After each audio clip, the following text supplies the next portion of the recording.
Jende hainitz falta da oraindik, baina saiatuko gira tenoraz hastia eta hasteko pasatuko dugu bideo bat hemen HLM-etako hauteskunden gatik egina.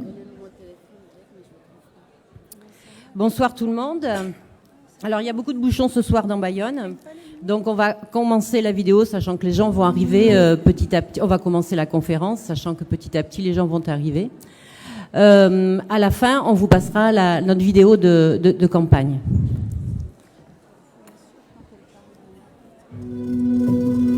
Lui, c'est Jean-Baptiste. Elle, c'est Fabienne. Nous habitons tous dans des logements HLM au Pays Basque. Nous voulons que nos quartiers soient des lieux de vie, de convivialité, et non des cités dortoirs où il n'y a plus de services de proximité ni de solidarité. Nous voulons un dialogue constructif avec nos bailleurs, HSA et Office 64, qui s'engagent à nous répondre et à trouver des solutions quand c'est de leur responsabilité. Les habitants ont plein d'idées pour améliorer la vie dans leur quartier. C'est pour porter cette voix-là que nous avons décidé d'être candidats avec ALDA aux élections des représentants des locataires HLM.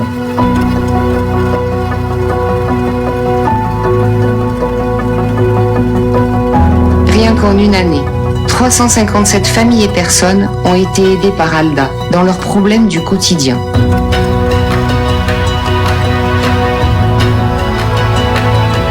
Autant de victoires qui nous montrent que les choses peuvent changer. Avec Corinne, Serge, Isabelle et les autres, nous nous engageons à défendre les locataires au quotidien. Et ça ne fait que commencer.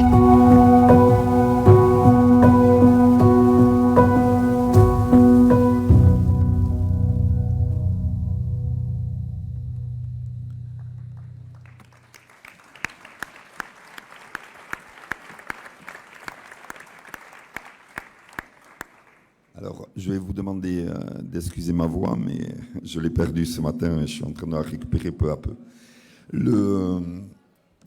La conférence de ce soir va se dérouler en deux parties. La première va traiter principalement de l'enjeu du logement social, du parc HLM, des élections HLM.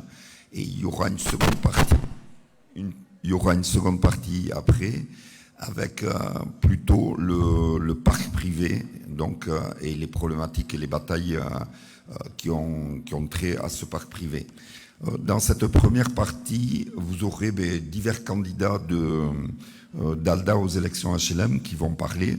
Alors, de l'autre bout de la salle, je vois, de la table plutôt, je vois Corinne Manceau, qui est, Corinne, je vais dire les prénoms, qui est locataire HLM à Anglette, Office 64. Nicolas Igier, également locataire Office 64 à Anglette, quartier L'Espèce. Carole, qui est locataire HSA à Camp de Prats, et notamment, on va en parler, cofondatrice du collectif d'habitants de Camp de Prats. Rama, qui, elle, est aussi locataire HSA à Basse-la-Plaine, et du coup, qui est, elle aussi, cofondatrice du collectif d'habitants, mais cette fois-ci d'Abbas. Et donc là, à ma gauche, vous avez Jean-Baptiste Hérault, Babar, qui est cofondateur du DAL et porte-parole actuel du DAL. Je vais en reparler tout à l'heure avant de lui laisser la parole. Et à ma droite, Catherine Chantecaille, qui, elle, est également candidate à ces élections HLM, mais à Caisse de dépôt consignation Habitat, CDC Habitat, et du coup, elle est locataire sur Anglette. Et en fait, elle est présente sur la liste nationale du DAL, à CDC Habitat. Voilà, nous-mêmes, ALDA, les listes ALDA sont affiliées au DAL et donc on se présente en tant qu'ALDA et DAL. Pendant toute cette conférence, le système pour poser des questions, on va le faire par questions écrites. Vous avez des papiers sur vos chaises où vous pouvez écrire au fur et à mesure de la conférence vos questions vous pouvez mettre votre prénom et vous pouvez mettre, si c'est adressé plus particulièrement à un ou une intervenante, vous mettez le nom de l'intervenant ou intervenante à qui c'est adressé. Quand vous aurez rédigé une question comme ça, vous levez le bras, il y aura autour de la salle des facilitateurs qui vont venir vous chercher la question et nous l'amener ici. Et on fera à la fin de chacune des deux parties un tour de réponses aux questions qui auront été posées. Nous, pendant ce temps, avec Catherine, on va essayer de les regrouper par thème, etc. La salle va se remplir, normalement, on est plus de 600 et on a refusé les inscriptions depuis 3 jours, donc il y a pas mal de gens en retard, mais on nous a dit que ça bouchonnait de tous les côtés autour de Bayonne.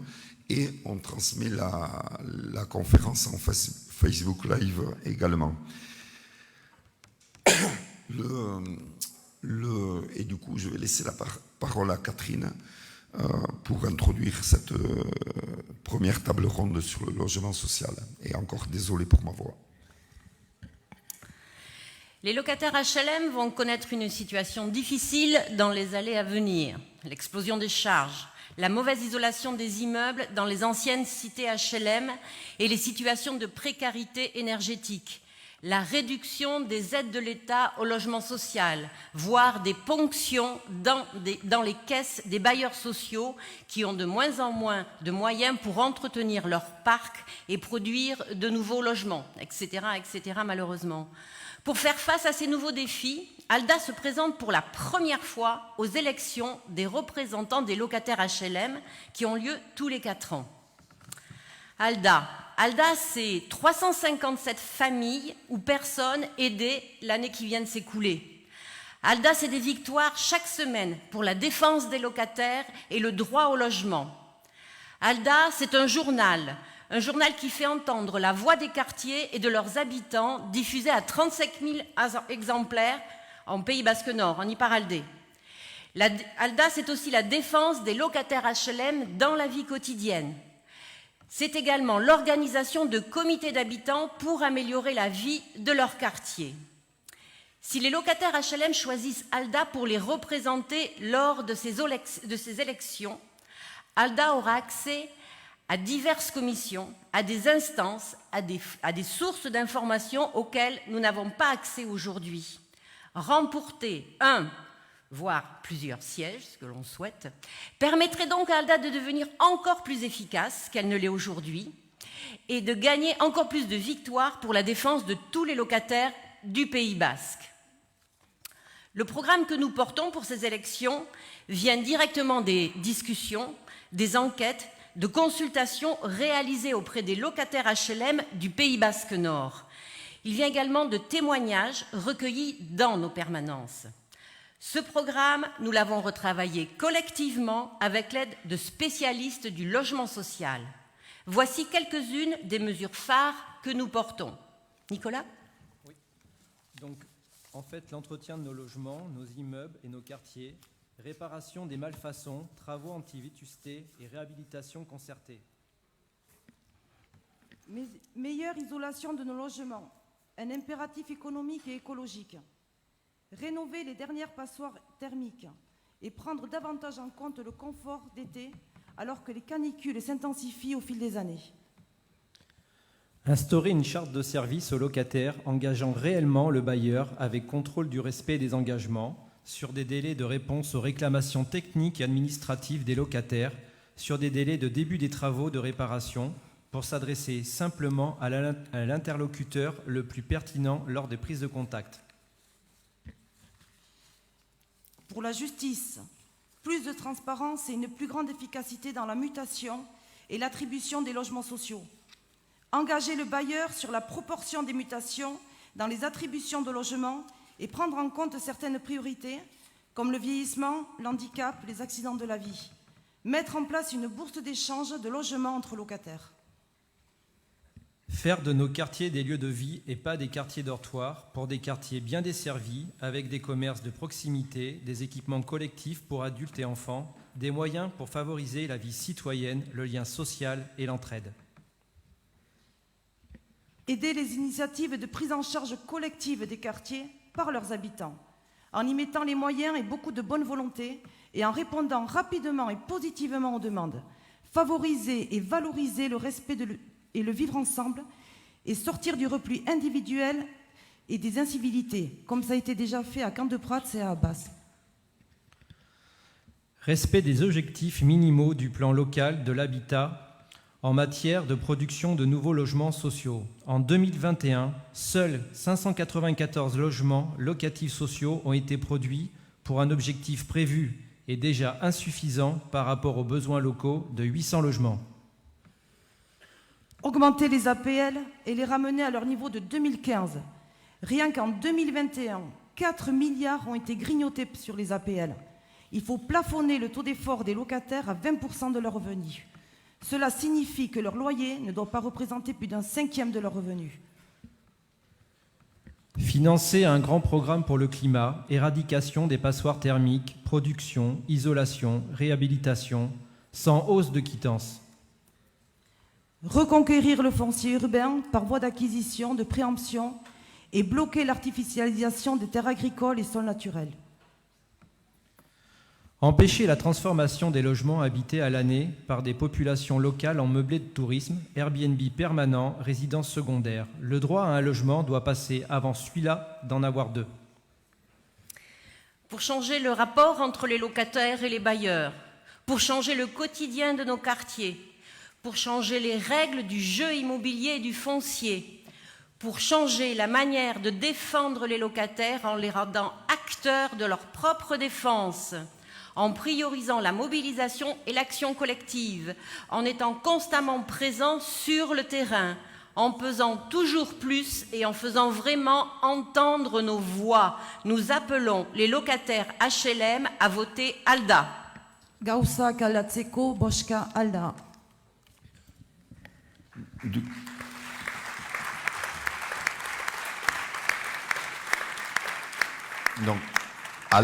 Donc ALDA, on l'a dit, soutient en fait tout un tas de familles, personnes locataires, qu'ils soient du parc privé mais également du parc social. La première année, on venait de naître, on en avait défendu une 60aine. La seconde année, celle qui a été de septembre 2021 à septembre 2022, c'est 357 familles et personnes qui ont été accompagnées et soutenues par ALDA, et dans la plupart des cas, on a résolu leur situation avec elles, souvent en essayant de rendre collectives les démarches quand c'était des problèmes qui touchaient plusieurs personnes. Aujourd'hui, le jour, on traite à peu près, on suit 80 dossiers par semaine, 80 à 90 dossiers par semaine. C'est vous dire cette croissance fulgurante qui vient évidemment du fait que ALDA est beaucoup plus connu qu'à sa naissance, mais également du fait que la crise du logement devient de plus en plus aiguë sur ce territoire. Mais au-delà de cet accompagnement donc, de familles, de personnes en difficulté, que ce soit dans le parc privé ou le parc social, on mène aussi, évidemment, vous le savez, des campagnes globales, comme celle qu'on a menée pour arracher la compensation anti-Airbnb ou pour lutter contre les baux frauduleux. Et également, on essaye d'impulser et de soutenir des collectifs d'habitants dans les quartiers HLM pour recréer de l'organisation collective dans les quartiers pour que les habitants prennent en charge collectivement l'avenir et le présent de leur quartier. Et là, donc, je vais laisser la parole à Carole et à Rama, de 2 collectifs d'habitants, l'un sur Camp de Prats et l'un sur Abbas, qui vont raconter un peu ce qui se passe avec ces collectifs d'habitants. Bonjour, je m'appelle Carole, j'habite à Camp de Prats, qui est un quartier qui a un peu plus de 300 logements. C'est un quartier qui avait une école, une PMI et un centre aéré, aujourd'hui qui n'a plus rien.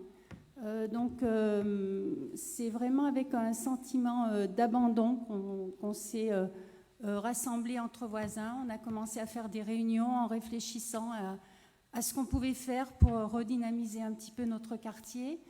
Et on a ciblé un petit peu nos priorités et on a eu envie de demander donc, pour les enfants, parce qu'on n'avait plus rien, pour les anciens et puis un local.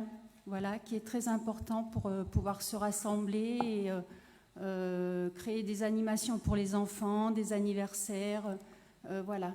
Donc on a fait un dossier, on s'est bien préparé et on a demandé un rendez-vous avec notre bailleur qui nous a reçus assez sérieusement. Il avait convié tous les chefs de projet pour nous expliquer la réhabilitation qu'il allait avoir. Donc une grosse réhabilitation au niveau thermique, au niveau des aérations, parce que ce sont des bâtiments qui ont plus de 50 ans, donc qui sont très humides.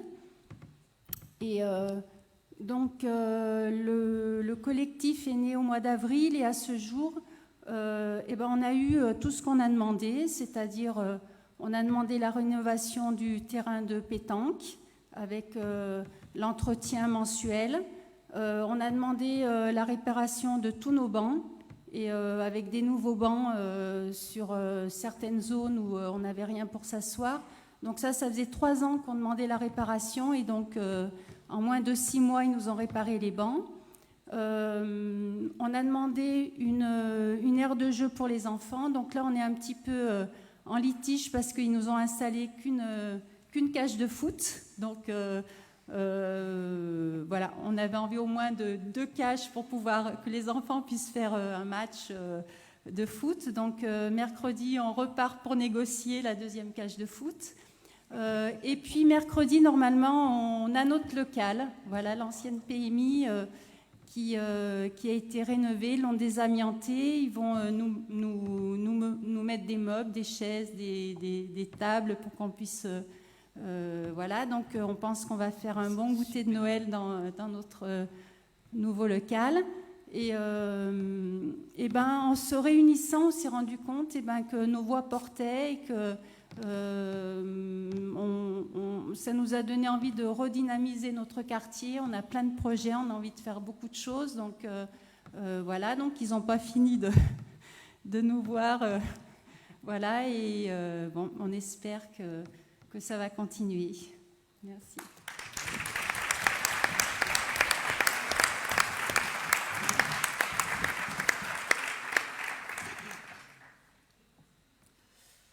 Bonjour à tout le monde. Je voudrais juste saisir l'occasion qui m'est donnée ce soir d'être présente parmi vous et devant vous. Je voudrais dire à Marie-Lou, à Malika et Serge, à Geneviève, à Karine Béa et à tous les autres cofondateurs du collectif Alda Abbas. Je voudrais leur dire que nous pouvons être fiers de tout ce qu'on a fait jusqu'à présent. Je le dis haut et fort, nous pouvons tous être fiers de ce qu'on a accompli. Merci à eux.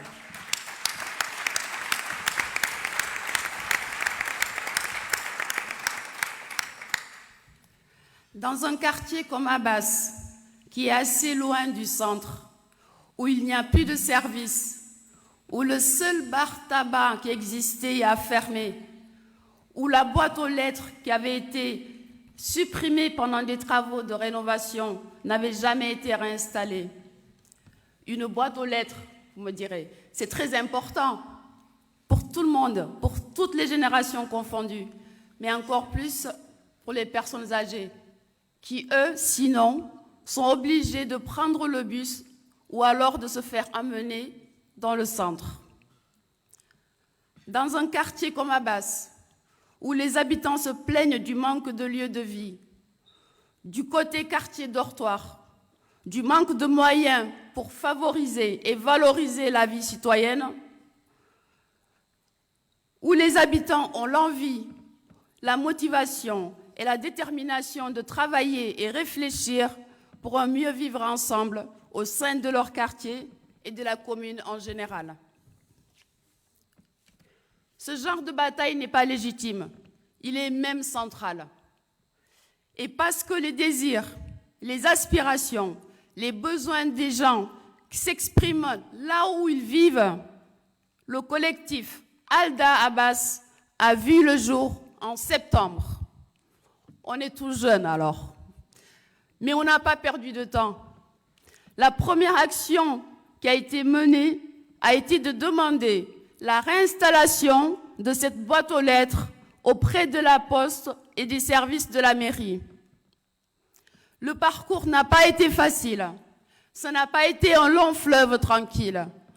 Mais on a obtenu victoire. Cette victoire qui permet aux habitants de montrer la force du collectif. Dès l'assemblée de lancement du collectif, les habitants sont passés à l'action. Car à Alda, on n'attend pas que la solution vienne d'en haut. Avec de l'organisation, de la volonté, on peut la mettre en place directement. Lors de l'Assemblée générale de naissance du collectif, malgré un véritable déluge, il faisait vraiment mauvais ce jour-là. Vraiment. C'était un vrai déluge qu'on a traversé. Mais 47 habitants, 47 personnes sont venues nous rejoindre. Et avec plusieurs de leurs revendications. En local pour se réunir, un plan d'action contre l'humidité et les moisissures qui vont avec. Beaucoup de gens ici sont touchés par les problèmes d'humidité qui peuvent déclencher de graves problèmes, on le sait tous. Comme à Camp de Prats, le collectif Alda Abbas a identifié l'importance d'avoir un local qui sera le socle et la base de l'identité forte du collectif. Un local qui sera un lieu pour proposer des activités et aussi lutter contre le repli individuel.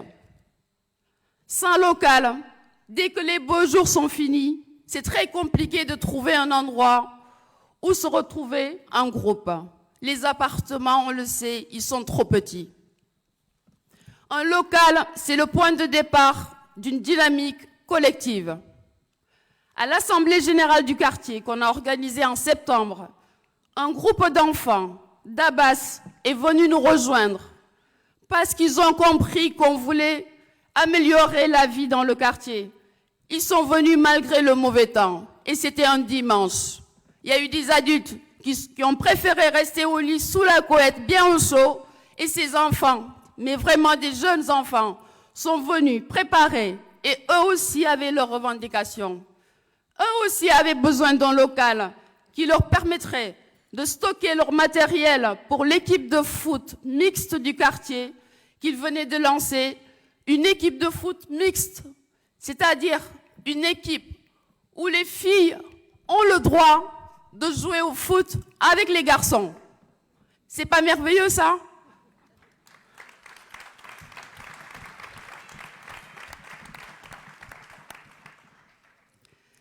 Et c'est comme ça qu'on va construire une dynamique du quartier, en réunissant les forces de tous ceux qui le composent, en identifiant collectivement ce qui ne va pas, mais aussi en n'oubliant pas de voir le côté positif, en créant des liens pour que toutes les familles s'épanouissent dans un cadre de vie pour un mieux vivre ensemble dans notre quartier.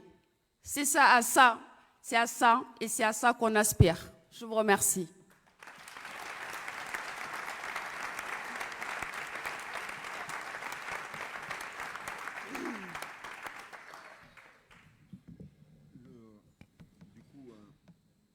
Alda, qu'est-ce qui se passe ? Oui. Alda peut se présenter aux élections HLM parce qu'on est affilié à la Fédération de droit au logement, au DAL.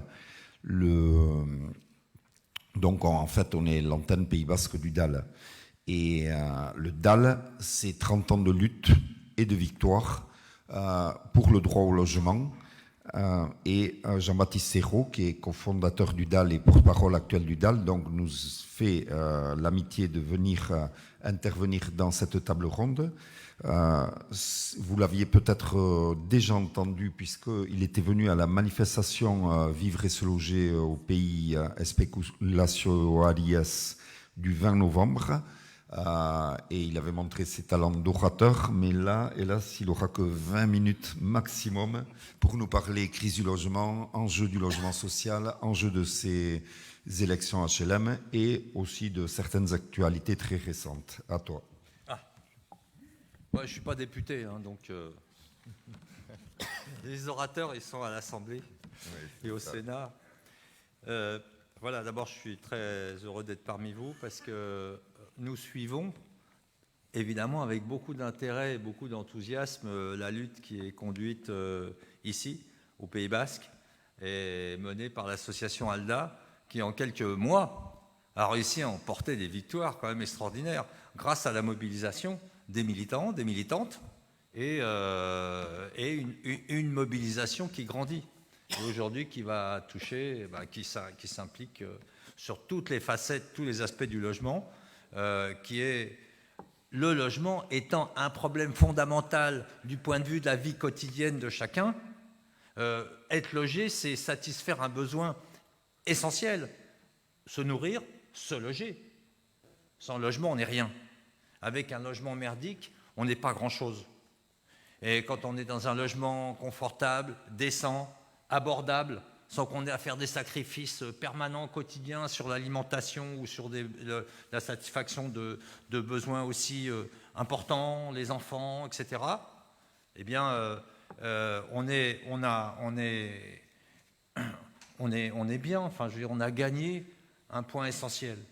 Alors après, le deuxième, alors on sait que dans la société dans laquelle on est aujourd'hui, et c'est aussi l'intérêt de ce combat, du combat que mène ALDA et des victoires qu'il a déjà emportées contre Airbnb, pour la mise en œuvre déjà des lois, mise en œuvre progressive des lois et des droits qui ont été conquis au fil des décennies et qui sont censés protéger les locataires, les mal logés, qui sont censés protéger un peu de la spéculation et qui sont censés aussi justement éviter les dérives qu'on observe aujourd'hui et qui ont pour racine en fait la recherche de profit maximum. On sait que la spéculation immobilière se développe massivement. Les prix de l'immobilier, des loyers ont explosé depuis une trentaine d'années, même depuis plus longtemps encore. On assiste à une hausse constante des prix et des loyers. Et puis on voit aussi que ces acquis, on l'observe, nous, dans toutes les grandes métropoles et toutes les zones touristiques, ces acquis qui sont censés protéger un peu les locataires sont piétinés, sont bafoués. On voit de la fraude à tous les étages. Donc ça, c'est aussi ce que vous avez mis en évidence à travers la fraude Airbnb ou la fraude sur les baux étudiants. Bon, donc ça, c'est un élément qui est très important parce que c'est là où c'est la recherche du profit et c'est là que ça joue. C'est là que sont des enjeux très importants. Mais dans le logement social aussi est un enjeu. C'est un enjeu parce que depuis déjà au moins 5-6 ans, mais même ça a un peu commencé avant, il y a une dégradation de la situation dans les quartiers populaires HLM. Il y a les quartiers populaires centraux, bien sûr, et ça c'est un des combats qui est mené aujourd'hui à Bayonne, mais il y a aussi les quartiers populaires HLM, c'est-à-dire où sont logées les classes populaires. Et donc, il y a un mépris, ça traduit d'ailleurs un mépris, hein, l'absence d'entretien, de laisser les immeubles se dégrader, de baisser les APL. Ça fait 5 ans quand même qu'ils ont tapé sur les APL. Alors, de mettre un peu à la diète les bailleurs sociaux, parce qu'il est vrai que le gouvernement, il veut dépenser moins de fric pour loger les classes populaires, donc le logement social, que pour soutenir les promoteurs, les spéculateurs et compagnie. On est dans ce schéma basique, hein, il est là, c'est le schéma basique. Et donc, on retire l'argent, on fait des économies sur les APL, on supprime les aides à la construction de logements sociaux, on oblige les bailleurs à vendre des logements sociaux, ceux qui sont bien situés, qui sont un peu attractifs pour les classes moyennes, quoi. Bon, voilà, voire même peut-être pour faire des résidences secondaires, s'ils sont très très bien situés. On oblige, on envisage aussi, alors les choses sont, heureusement on y a échappé pour l'instant, mais on envisage aussi de privatiser le logement social pour en faire une source de revenus, en introduisant la rémunération du capital. C'est-à-dire, c'est un sujet un peu tabou, mais ça peut venir à tout moment. Ça peut venir à tout moment. C'est ce qu'on a vu dans un certain nombre de pays européens. rémunération du investisseur qui arrive pour sauver prétendument pour sauver les locataires qui ont été abandonnés et les bailleurs sociaux. Et puis, allez hop, voici les capitalistes qui débarquent avec leurs fric, leurs milliards et leurs centaines de milliards pour acheter et faire de l'argent sur le logement social. C'est un scénario qui s'annonce. C'est un scénario potentiel. Il n'est pas joué. Il n'est pas joué parce que vous donnez l'exemple ici. Vous donnez l'exemple de mobilisation que pourrait être justement mise en œuvre, qui pourrait être mise en œuvre dans tous les quartiers en France, dans toutes les villes en France. Voilà, je sais que vous avez fait les cages d'escalier, vous avez été discuté porte à porte avec les habitants, avec les locataires. C'est un travail exceptionnel. Et il n'y a que comme ça qu'on s'en sortira. On sait, en Allemagne, on a l'exemple de Berlin, où les Berlinois ont fait ça. Et ils l'ont fait à l'échelle de toute la ville.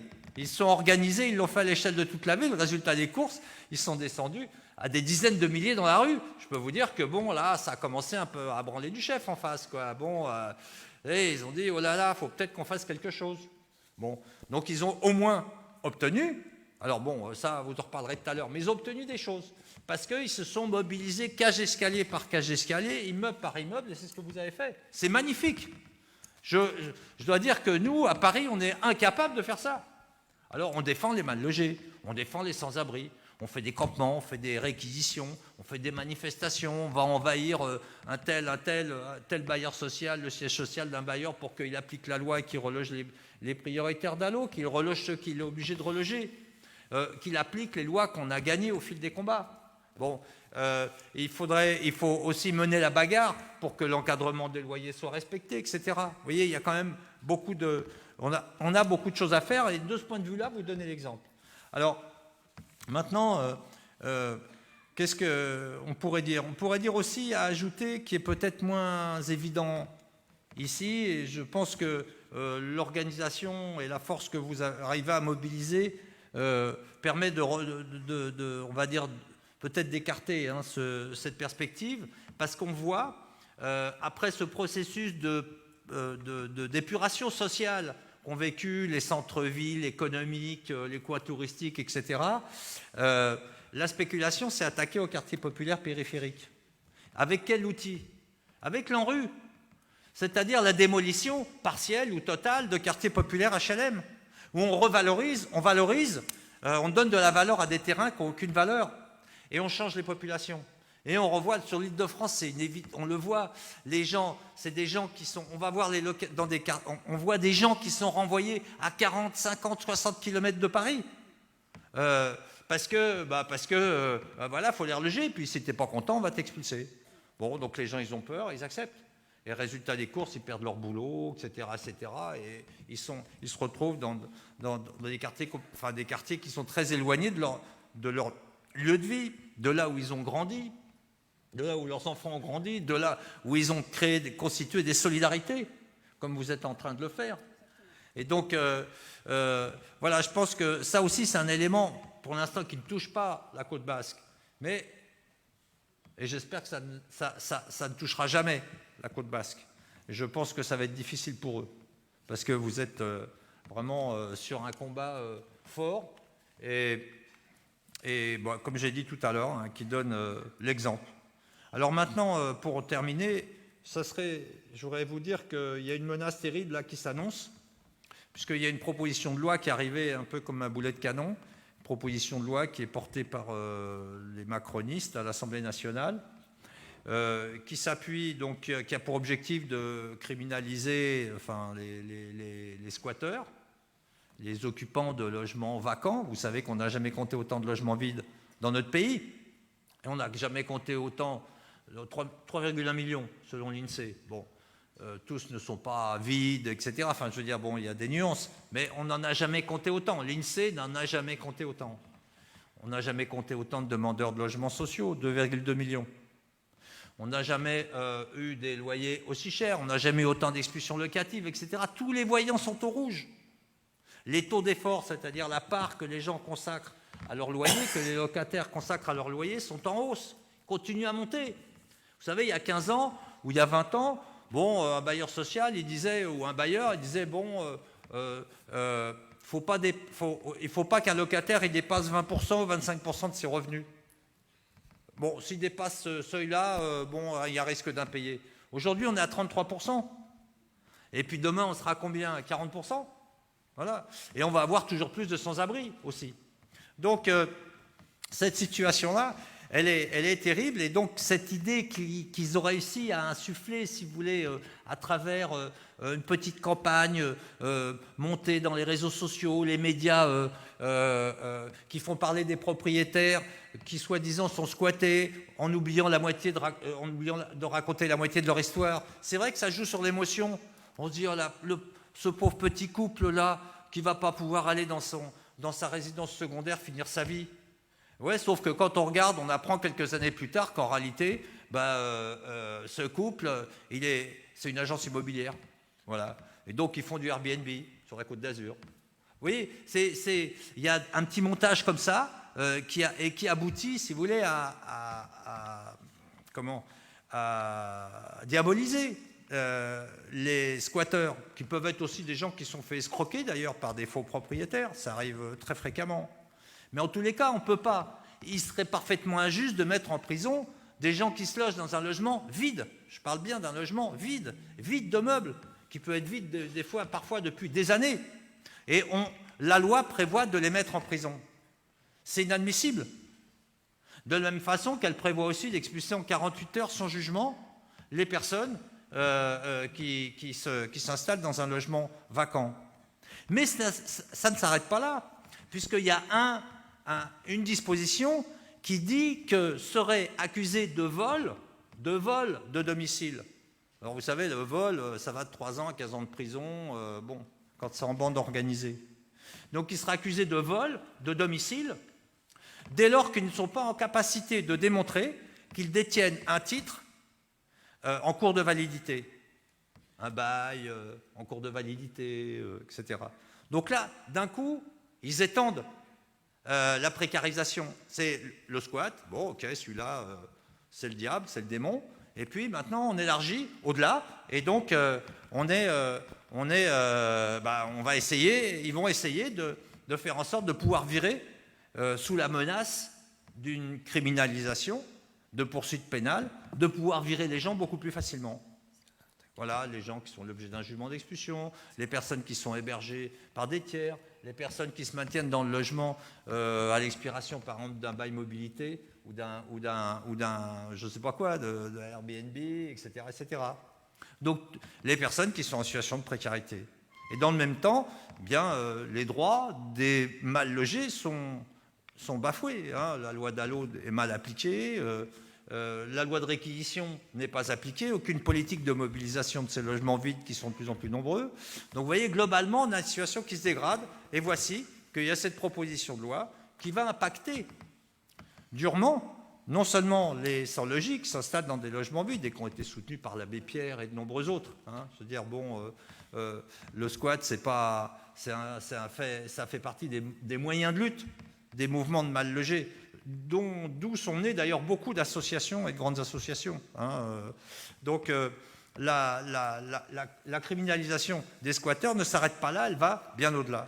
Donc c'est pour ça que je pense que ça va être court, parce que la loi elle va être discutée la semaine prochaine. Comme je vous ai dit, elle arrivait comme un boulet de canon à l'Assemblée nationale. Mais je vous alerte sur la nécessité, peut-être que vous allez trouver quelque chose à faire. Elle sera ensuite discutée au Sénat. Donc peut-être au cours de l'examen de cette loi, vous aurez l'occasion de faire entendre aussi, peut-être qu'on entendra le Pays Basque dire son point de vue sur la brutalité et la cruauté de cette mesure, hein, qui prévoit de mettre en prison finalement des personnes qui sont en difficulté. Et on sait bien que ce n'est pas comme ça qu'on réglera le problème de la crise du logement. Ce n'est pas en criminalisant les victimes, c'est en menant une politique de lutte contre la spéculation, contre le logement cher, pour réaliser massivement des logements sociaux. Hein, il en faudrait au moins 200 000 par an pour commencer à résorber et satisfaire les besoins. Il faut renforcer, appliquer les lois comme l'encadrement des loyers qui font partie des des acquis aussi, des mobilisations, ces revendications qui ont été portées par les mouvements sociaux. Voilà, et lutter contre la fraude Airbnb, la fraude au beau, au faux beau, etc., la fraude à tous les étages qui sont pratiquées par des bailleurs, par beaucoup de bailleurs en toute impunité. La fraude à la surface, la fraude à la décence, aux normes de décence, la fraude aux congés vente ou congés reprise frauduleux, etc., etc. Enfin bon, voilà. Donc, en tous les cas, ce qui est bien dans cette lutte pour le logement, c'est qu'on a des résultats concrets. Ça, c'est un point sur lequel on s'accroche. Et moi, c'est la raison pour laquelle je me bats depuis tant de temps sur ce sujet-là, parce que je me dis au moins, on avance, au moins, même si on n'avance pas sur les politiques globales, parfois on recule, c'est vrai, mais globalement, on a des résultats concrets. Quand on se bat sur le terrain, on a des résultats concrets. La lutte paye. Voilà. On n'est pas fatigué, la lutte continue. Le... Ça n'a pas été trop long, là. Ça va ? Alors, et du coup, là, on va passer aux questions. Alors, comme je l'ai dit, si vous avez des questions, vous remplissez là le papier, vous levez le bras et des gens viendront vous chercher le papier et nous l'amener. Juste pendant que vous remplissez vos questions, donc il y a quelqu'un là, vous, du coup, levez bien pour que les gens vous voient et vous prennent les papiers en question.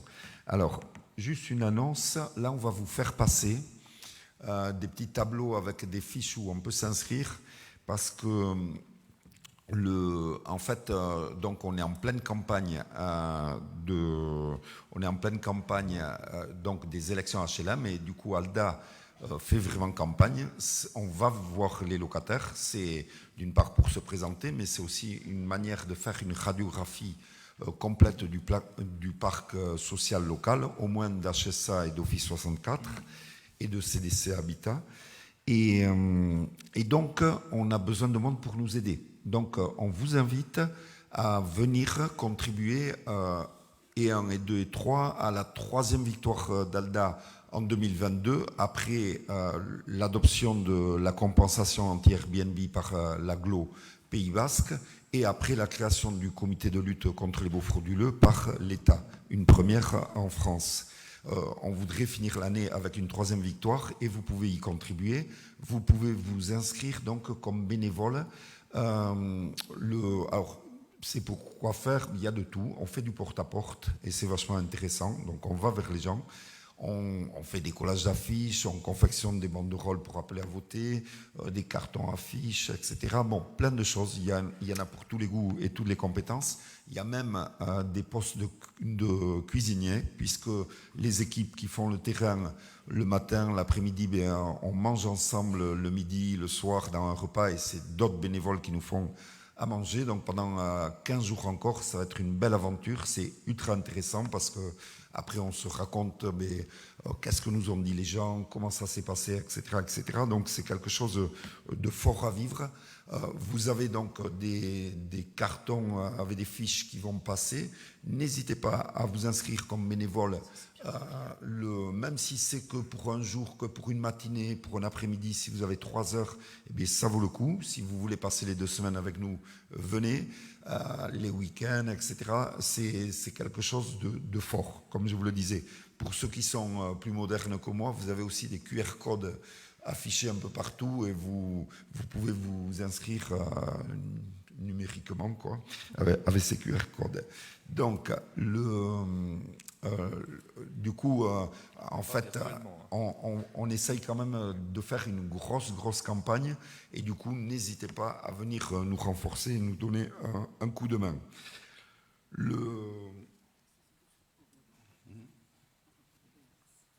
Alors, on va passer aux questions. Donc, une question qui est adressée au monsieur Dudal. Donc, c'est Jean-Baptiste Hérault, dit Babar.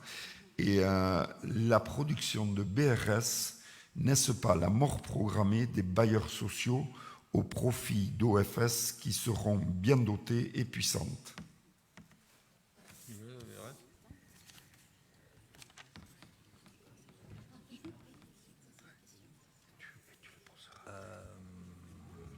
Alors, je ne sais pas ce que c'est qu'un BRS, donc ça commence mal. Eh bien, je vais l'expliquer. Alors, c'est le bail réel solidaire qui, en fait, dissocie la propriété du sol et celle des murs. Et donc, aujourd'hui, on fait des logements sociaux de plus en plus en BRS, le COL, la HSA, en tout cas, j'imagine d'autres. Alors, moi, j'y vois une grande utilité. Et enfin, moi et au niveau d'ALDA, on est très favorable au BRS. Pourquoi ? Parce que dans un territoire où il y a un contexte spéculatif très fort, on a des exemples en pagaille de logements sociaux construits il y a 20 ans ou il y a 30 ans qui sont devenus des résidences secondaires.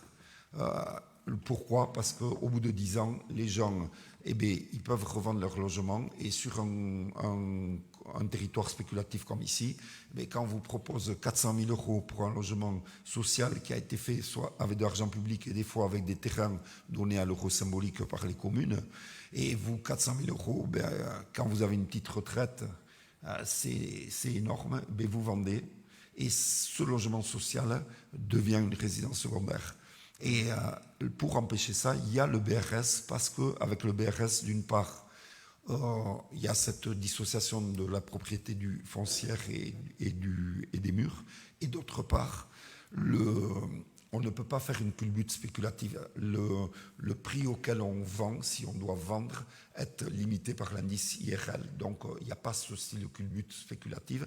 Et dernier élément très important, votre logement BRS, vous ne pouvez le vendre qu'à une personne qui elle-même a le droit au logement social, donc qui est au-dessous des plafonds du logement social, donc évidemment pas un multipropriétaire qui achète des résidences secondaires à tour de bras.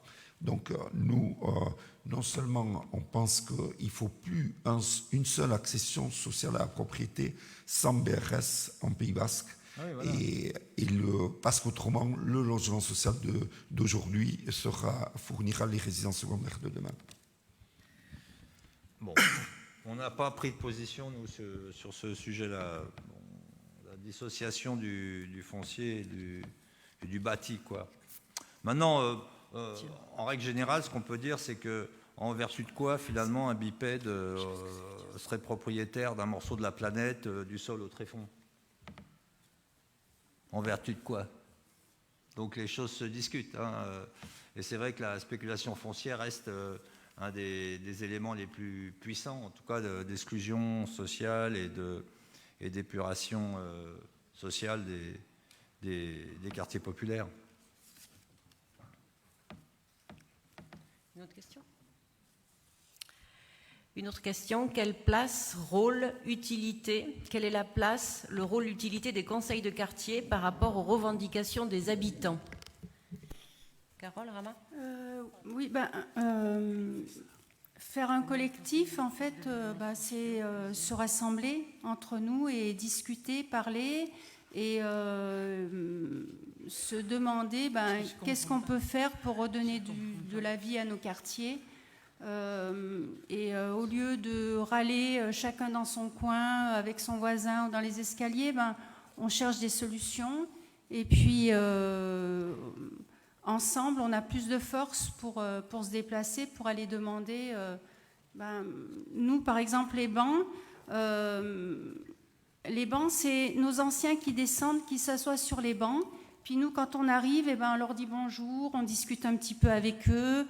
On leur demande si tout va bien, on leur demande des nouvelles des enfants, on part à la pharmacie leur acheter leurs médicaments. Quand on n'a plus de banc, déjà ces rencontres se font pas. Donc c'est vraiment, pour moi, les personnes âgées, c'est la solidarité du quartier. Voilà, quand on s'occupe de nos anciens, déjà c'est qu'il y a quelque chose qui se passe. Donc ça faisait 3 ans que nos bancs étaient cassés, ou qu'il y a carrément des bâtiments où on n'en avait pas. Donc là, on a des bancs, on retrouve nos anciens sur les bancs, on discute. Les enfants, c'est pareil, ils jouent sur les parkings. Donc quand on se rassemble, tous les parents, pour aller demander des cages de foot ou des zones, nos voix, elles portent. Sinon, on n'a rien, en fait. On a des quartiers vides. Et le local, c'est pareil, parce que on va faire des anniversaires, on va se rencontrer, on va faire nos réunions. Et si on n'avait pas créé ce rassemblement, on serait au même point qu'il y a un an. Voilà, donc c'est déjà... Et puis après, on peut même entre collectifs se retrouver, discuter. On a plein de problèmes récurrents comme les incivilités, les chiens dans les espaces verts. Nos enfants ne peuvent même plus jouer sur les pelouses. Donc, on a tous ces mêmes problèmes. Donc, si on est plusieurs collectifs, on peut même se retrouver entre collectifs et ensemble aller voir, trouver des solutions, puis aller voir nos bailleurs et puis essayer de trouver des solutions ensemble. En fait, on peut faire plein de choses. Tout est ouvert, tout est... Voilà, on peut redonner vie à nos quartiers. Voilà, je ne sais pas, tout est possible quand on est ensemble et qu'on a un petit peu de volonté pour faire bouger les choses. Alors, on a eu beaucoup de questions, là, il nous reste peu de temps, c'est pas sûr qu'on les traite toutes. Tout à l'heure, essayer de faire vraiment les questions au fur et à mesure de la conférence parce que ça nous permet d'essayer de les regrouper, etc. Là, une question d'Aurélien. Alors, à Babar, mais est-ce que tu peux nous parler un peu plus des luttes des habitants à Berlin? Il me semble qu'ils ont organisé un RIC autour de leur proposition sur le logement. Ça, en fait, Sarah Coupechou va parler, va faire un tour d'horizon en Europe des problématiques et des luttes sur le logement. Donc, je propose qu'on laisse cette question pour tout à l'heure. Une autre question de Sandra pour Babar, j'imagine. Pour lutter contre la stratégie de réhabilitation, y a-t-il des luttes qui ont réussi à empêcher un relogement éloigné des anciens locataires et pas de changement de public? Et après, une question, alors essayez de bien écrire, parce que c'est compliqué à relire des fois. 87% des contrats sont des contrats ultra flexibles, impossibilité de se loger malgré l'Avisal, le DALO, 3 millions de logements vacants, réquisition, point d'interrogation. Déjà, commence par ça.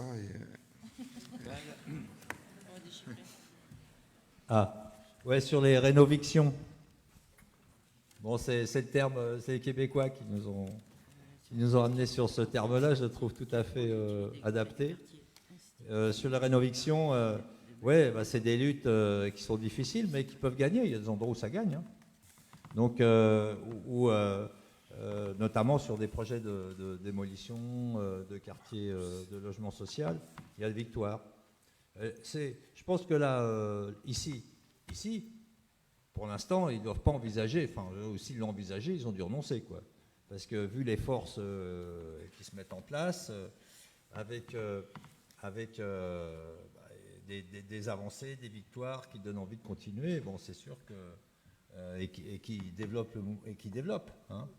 Donc c'est sûr que si jamais il y a eu un projet un peu comme ça dans les cartons, dans la tête de quelques élus, de virer ou de mener une opération de renouvellement urbain, là, ils vont renoncer. Par contre, c'est vrai que le cœur de la lutte sur les rénovictions, il se fait dans les quartiers populaires anciens. Et Bayonne reste une ville populaire. Donc ça, c'est un combat de longue haleine et je dirais qui est pas facile à gagner, hein, parce que les politiques d'urbanisme sont aux mains des mairies, des communes, et il faudrait pour ce faire ils décident d'acquérir des logements pour en faire des logements sociaux ou des logements à loyer encadré dans le centre-ville. Bon, donc ça, c'est un combat de longue haleine, hein. Je ne vais pas développer sur les politiques d'urbanisme local, mais en tout cas, sachez que la tendance, elle est plutôt à changer, à augmenter, avoir des populations qui ont plus de revenus parce que ça rapporte plus d'argent, faire monter les prix de l'immobilier parce que ça rapporte de l'argent, etc., etc. Donc vous voyez, il y a cette logique-là, qu'on a une fiscalité en France qui favorise et qui encourage la spéculation. Il y a une alliance, un intérêt objectif entre les collectivités territoriales, l'État et les milieux de la spéculation, les milieux de l'immobilier. Production, voilà. C'est quoi l'autre question, la réquisition? Bah ouais, la réquisition, bien sûr, j'ai oublié d'en parler, mais enfin, on est pour la réquisition des logements vides, l'application de la réquisition. Hein. L'ordonnance de 45, qui est peut-être pas forcément très facile à mettre en œuvre, mais enfin, il suffirait qu'il y ait une volonté. Chirac l'a fait. Après l'occupation de l'arrêt du Dragon, il a réquisitionné 1200 logements en vertu de l'ordonnance de 45. Il ne s'est pas gratté, signature du préfet, réquisition, immeuble vide, et on met des familles mal logées là-dedans. Des mairies qui ont eu recours aux ordonnances du Conseil national en 1900. Bah oui, réquisition de logements. Mais ça, c'était compétence de l'État. Lis la question parce que... Connaissez-vous des maires qui ont eu recours aux ordonnances du Conseil national de la résistance de 1945, réquisition des locaux vides depuis au moins 6 mois. Alors, la réquisition est une compétence de l'État, en fait, du préfet.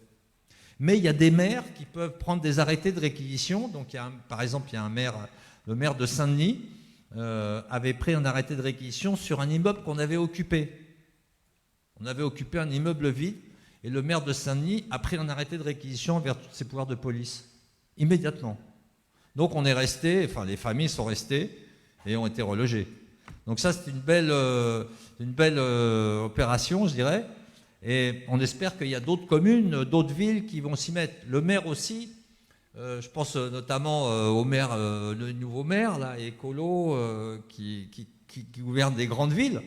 Bah, peut-être que ça serait bien qu'ils se mettent aussi à faire un peu de réquisition, histoire de titiller un peu le préfet ou l'État.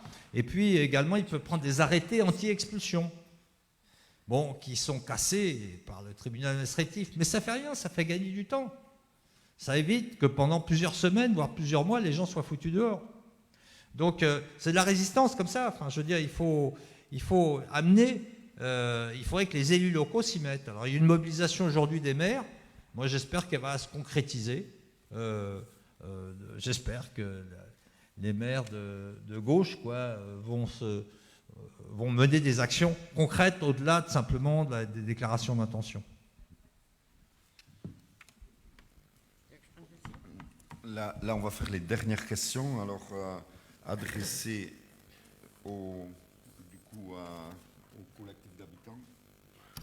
Quel rôle, utilité, on repart sur les conseils de quartier, quel rôle, utilité des conseils de quartier institutionnalisés par la ville, Bayonne ou Anglette par exemple, par rapport au collectif de citoyens d'Alda? Je peux répondre, moi, si vous voulez. Ouais. En fait, les conseils de quartier institutionnalisés, sont les personnes qui les constituent. Ça fonctionne par tirage au sort, c'est tous les 4 ans. Ça fait très joli dans la Gazette de la Ville, j'avoue. Par contre, nous, à la permanence, quand les gens viennent nous voir par rapport à des problèmes bien précis, si des locataires HLM vont se plaindre auprès de la mairie, on va leur dire allez voir votre bailleur social. Donc ce qu'on fait, en fait. Voilà. Alors, il y avait une question. Bon, on n'aura pas moyen de poser toutes les questions. Il y en a eu beaucoup d'un coup et on est limité dans le temps parce qu'on va passer à la partie sur le parc privé. Juste, mais cette question pourra être répondue aussi, je pense, par les intervenants suivants. Une question de Fred. Comment concilier plus de logements sociaux et zéro artificialisation nette? Si quelqu'un a la réponse ici, autrement on la posera aux autres. Mais déjà, on peut parler de tous les logements vacants que peut-être les maires peuvent réquisitionner s'ils ont une réelle volonté politique pour le faire. Quoi. Ouais, voilà. Ouais. Puis on peut monter un peu quand même. On est quand même sur une région où il y a plus de logements sociaux il y a moins de logements sociaux que de logements vacants ou de résidences secondaires et des Airbnb. Donc s'il y a une réelle volonté politique, on peut changer les choses sans devoir artificialiser les sols. Il faut entasser les touristes dans les hôtels. Du coup, là, c'est pas une question, c'est une réflexion. J'ai grandi à Anglette dans un quartier ouvrier proche de la mer. Actuellement, nous en sommes chassés comme les Indiens de leur territoire.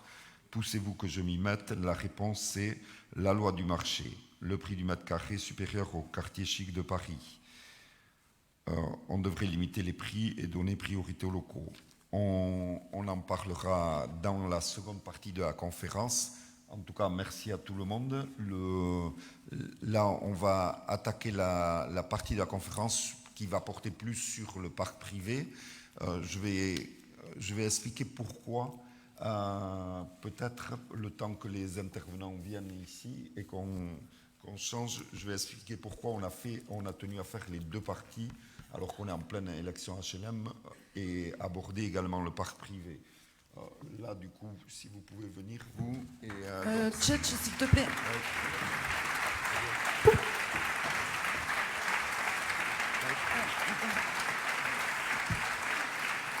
Si tu le permets, parce que je pense que c'est important, parmi toutes les listes qui sont présentes, que ce soit chez HSA ou Office 64, il n'y a que Alda qui fait partie de la plateforme RMBC et qui a organisé la manif en novembre, qui a regroupé 21 personnes et qui organise la prochaine en avril.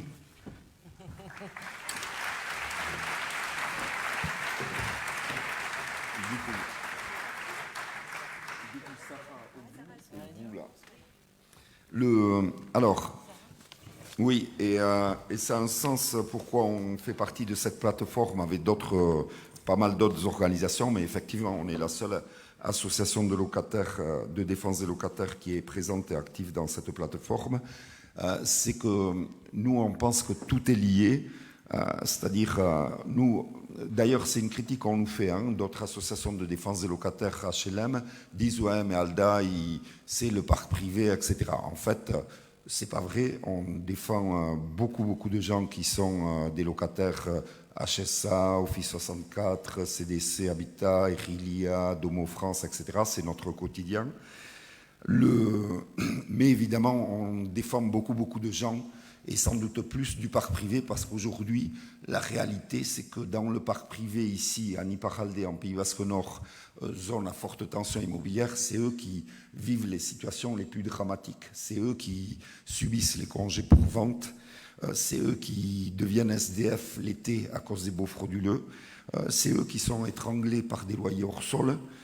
C'est eux qui sont demandeurs de logements sociaux depuis 5, 7, 9 ans. On s'occupe de gens qui sont demandeurs de logements sociaux depuis 9 ans, sans aucune proposition.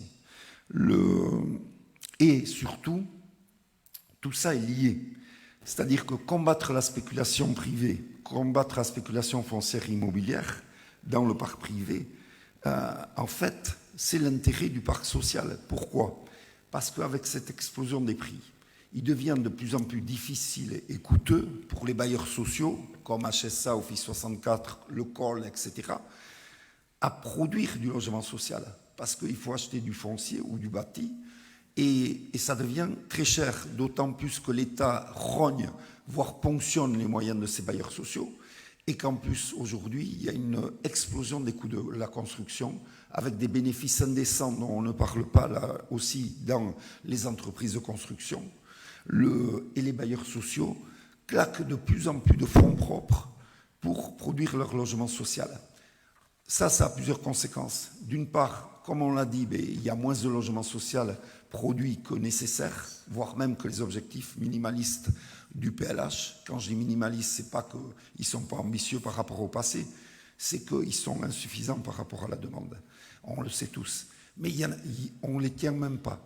Et du coup, ça a une conséquence pour les locataires du parc social. Un, par rapport à leurs enfants, parce que leurs enfants ne vont pas avoir de logement social pour se loger. Deux, par rapport à eux-mêmes, parce que les mutations, évidemment, deviennent beaucoup plus compliquées.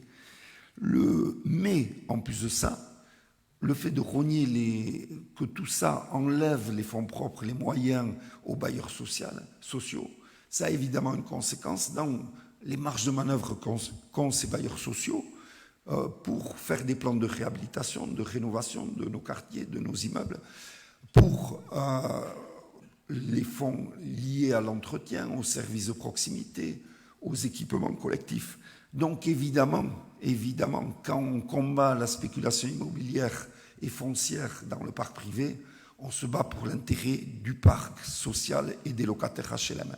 Et c'est pour ça qu'on appelle tout le monde, et évidemment les locataires HLM, à participer en masse à la manifestation Se loger au pays Eriane Bissy qui aura lieu le samedi 1er avril. Alors on s'y prend longtemps à l'avance, c'est la plateforme unitaire qui organise cette seconde grande manifestation.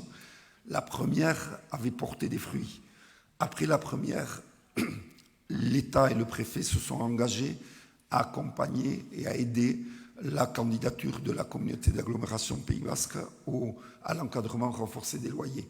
Et l'État, le préfet, ont créé ici un comité de pilotage territorial pour le logement en Pays Basque, pour mettre autour de la table tous les acteurs, bailleurs sociaux, PFL, État, Aglo, etc., pour arriver à trouver des terrains, des solutions pour développer plus de logement social. Donc la première manifestation, évidemment, c'est aussi grâce à elle qu'il n'y a eu que 8 voix contre le règlement ambitieux de la compensation qui a été voté quelques mois après.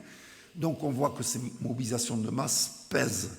La prochaine, le 1er avril 2023, qui coïncide avec une journée européenne du droit au logement, et qui va correspondre évidemment avec la fin de la trêve hivernale, doit être encore plus massive pour continuer à peser sur les débats et les décisions, que ce soit au niveau local, mais que ce soit au niveau de l'État également.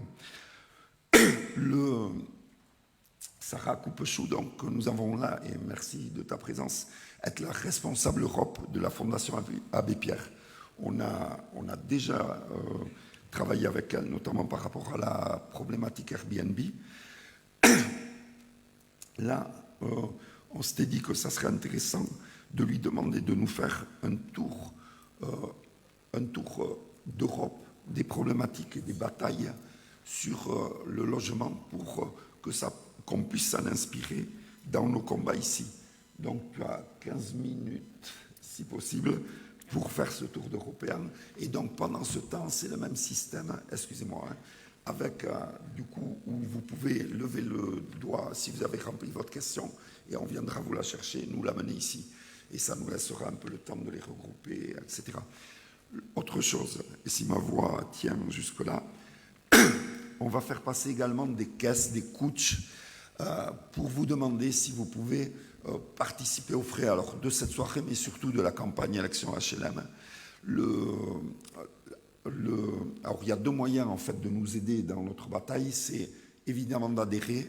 ALDA, c'est aujourd'hui 512 membres. Ça a été multiplié par 5 en un an, dont 360 sont des adhérents qui cotisent chaque mois. Ça a été multiplié par 6 en un an. C'est ça qui nous permet d'assurer notre budget et un peu de prévisionnel de planification. Donc ça, si vous voulez adhérer, ça ne nous est pas du tout suffisant. À 360, il faut qu'on arrive à 700, puis à 1000, puis à 3000 pour assurer le projet tel qu'on le voit. Vous pouvez le faire au stand d'ALDA qui a juste à l'entrée à la fin de la conférence. Évidemment, ALDA, ce qu'on arrive à faire aussi, c'est grâce aux bénévoles. Donc, dans les 512 membres, il y a aussi des bénévoles qui ne sont pas adhérents, mais qui sont bénévoles réguliers. Et c'est ça qui nous permet de faire tout le travail qu'on fait. Et donc, ce sont les dons et du coup, les caisses qui vont passer, c'est si vous pouvez nous aider par rapport notamment à tous les frais de la campagne élection HLM en cours et également de toutes ce qu'on appelle ces batailles du quotidien, c'est-à-dire toutes les batailles qu'on mène au service des locataires, mais plus généralement des habitants des milieux populaires au quotidien et dont le nombre ne cesse d'augmenter. Et ça nécessite des locaux, des permanents, le journal, des recours juridiques et donc des fonds. À toi, Sarah, du coup, pour ce tour d'Europe. Merci, Tchèque. Normalement, j'ai un petit diaporama. Si on arrive à le mettre, c'est super. Alors, donc, comme l'a dit Tchetch, moi je suis responsable des questions européennes à la Fondation Abbé Pierre, au service des études. Donc, la raison de ma présence aujourd'hui, c'est de vous donner de l'inspiration en vous présentant un petit peu les mouvements citoyens en Europe, comment d'autres que vous font la même chose que vous ailleurs et parfois obtiennent de belles victoires. Alors, pour commencer, on a fait une petite étude où on a voulu un petit peu observer ce que c'était que les mouvements citoyens en Europe, qui ils étaient, quelles étaient leurs histoires, leur organisation, etc. Et ce qu'on a découvert, c'est que, bien sûr, en fonction de chaque pays, on a différentes formes d'organisation qui se présentent et parfois qui se superposent. Donc, d'abord, on a les unions locataires qui sont très fortes, notamment historiquement, qui ont été créées au début du XXe siècle et qui sont très fortes au Royaume-Uni ou dans les pays scandinaves. Alors, je vais essayer d'être concrète le plus possible en vous donnant des exemples. Mais par exemple, en Suède, il y a un syndicat de locataires qui est extrêmement puissant, qui participe à la fixation des prix des loyers dans chaque municipalité au niveau très local et qui est tellement fort que lorsque le Premier ministre suédois a voulu libéraliser les loyers, eh bien, il y a eu une motion de censure et le gouvernement est tombé. Donc voilà, c'est un exemple, ils ont 500 000 adhérents, ils sont historiquement très présents. Mais aujourd'hui, notamment sous l'influence de l'Union européenne, malgré tout, la libéralisation des loyers et du marché du logement s'opère et on a un marché du logement en Suède qui est extrêmement tendu. Il y a aussi les associations formelles, c'est-à-dire associations, ce que nous on appellerait associations loi 1901, généralement qui se sont organisées comme ça parce que dans un souci justement de structuration, d'organisation de la prise de décision, etc., mais aussi pour pouvoir avoir des fonds, des financements. Par exemple, au Portugal, on a une association qui s'appelle Habitat, qui a été contrainte après la crise de 2008 de voir qu'il devait répondre à une demande croissante des locataires, des occupants, et qu'ils ont été obligés à un moment donné de s'organiser et donc de se structurer pour pouvoir continuer leur action. Et puis on a les mouvements informels qui sont, disons, dans l'histoire des mouvements citoyens qui sont pas tout nouveaux parce que ils sont issus beaucoup, ils sont proches des mouvements contestataires d'extrême gauche, donc ils existaient déjà depuis un moment en Italie, en Grèce, dans pas mal de pays en Europe, mais qui, là, après la crise de 2008, se sont quand même renforcés et ont trouvé surtout de l'écho dans les quartiers, dans les villes, pour pouvoir mener des actions tous ensemble. Je reviendrai après sur les modes d'action. En général, c'est des organisations qui sont plutôt indépendantes vis-à-vis des syndicats ou des partis politiques. Et ils ont, on le verra, un mode de fonctionnement qui est très horizontal, c'est-à-dire qu'ils prennent des décisions tous ensemble de manière à porter la voix du plus grand nombre. Et puis enfin, il y a les initiatives citoyennes, c'est-à-dire lorsque la loi, le droit donne la possibilité aux citoyens de s'organiser et de participer directement à la démocratie, notamment par le biais des référendums, etc. On y reviendra, mais c'est le cas des Allemands dont parlait tout à l'heure Babar. Je vous expliquerai ça un petit peu mieux. Leurs revendications, alors je vous ai mis une citation d'une association qui dit « on ne souhaite pas être une association caritative parce que ce qu'on veut c'est un mouvement qui est politique ». La réponse individuelle, elle est importante, mais à un moment donné, elle prend beaucoup de temps et pour peu d'effets finalement. Et donc, ce qu'on veut, c'est impliquer les gens pour lutter contre l'injustice du système. Les revendications, on s'est rendu compte qu'elles étaient assez communes. En haut de la liste arrive la question de la prévention des expulsions, c'est-à-dire que, notamment après la crise des subprimes en 2008, il y a eu énormément d'expulsions en Europe, que ce soit en Grèce, en Espagne, dans beaucoup de pays, les expulsions ont augmenté et donc les associations se sont beaucoup organisées et notamment en Espagne, c'est l'un des exemples de victoire que j'ai retenu à vous présenter. Il y a eu un mouvement extrêmement important qui s'est développé dans beaucoup de villes, à l'échelle du quartier. Les habitants se sont organisés pour pouvoir lutter contre ces expulsions. Et puis le deuxième sujet qui revient toujours, c'est la financiarisation du logement, la spéculation. Alors là-dedans, je peux mettre beaucoup de choses. Il y a la question de l'augmentation des loyers, il y a la question des rénovictions aujourd'hui qui se pose beaucoup aussi, la gentrification et aussi Airbnb, le développement des locations courte durée. Et d'ailleurs sur Airbnb, il y a plusieurs types d'organisations qui se sont mises en place. Il y a les habitants qui luttent, par exemple, en mettant des gros tags sur les portes des immeubles dans lesquels il y a trop d'Airbnb. Et puis, il y a les associations un peu de geeks qui vont sortir des données, essayer de produire de la connaissance sur ces questions, sur la question des Airbnb, sachant que les plateformes, très souvent, refusent de partager leurs données. On a parlé tout à l'heure de la question de la précarité, du lien avec des baux qui sont précaires, des baux qui sont plus suffisamment stables. Et par exemple, aux Pays-Bas, il y a une association qui a fait tout un travail pour montrer qu'en gros, les lois du travail comme les lois du logement les réformes venaient déstabiliser, venaient déstructurer et découdre les lois qui étaient protectrices au départ. C'est-à-dire qu'on avait en gros des lois qui donnaient des CDI aux travailleurs, qui leur permettaient d'avoir une stabilité dans leur emploi. De même, on avait des lois qui protégeaient les locataires, qui leur donnaient une stabilité. Et puis, au lieu de s'attaquer à la loi principale, on est venu créer plein de petites lois qui sont venus petit à petit démonter ces lois protectrices parce qu'on a créé des baux mobilité, parce qu'on a créé des baux d'exception qui permettent finalement de contourner le droit commun et d'avoir des expulsions plus rapides, etc., finalement qui sont moins protectrices des locataires. Donc là, on a une association aux Pays-Bas qui a fait un super documentaire là-dessus avec des universitaires, des personnes, des associations, c'est très intéressant. Voilà, je vous ai mis une autre citation sur l'APA et la façon dont les choses se sont démarrées, justement avec l'augmentation des expulsions, comme je vous en parlais tout à l'heure. Et puis enfin, on a été regarder quand même comment il fonctionnait. Et ce qui nous a paru évident, c'est que c'était toujours la rencontre, en fait, des personnes qui sont concernées avec des militants.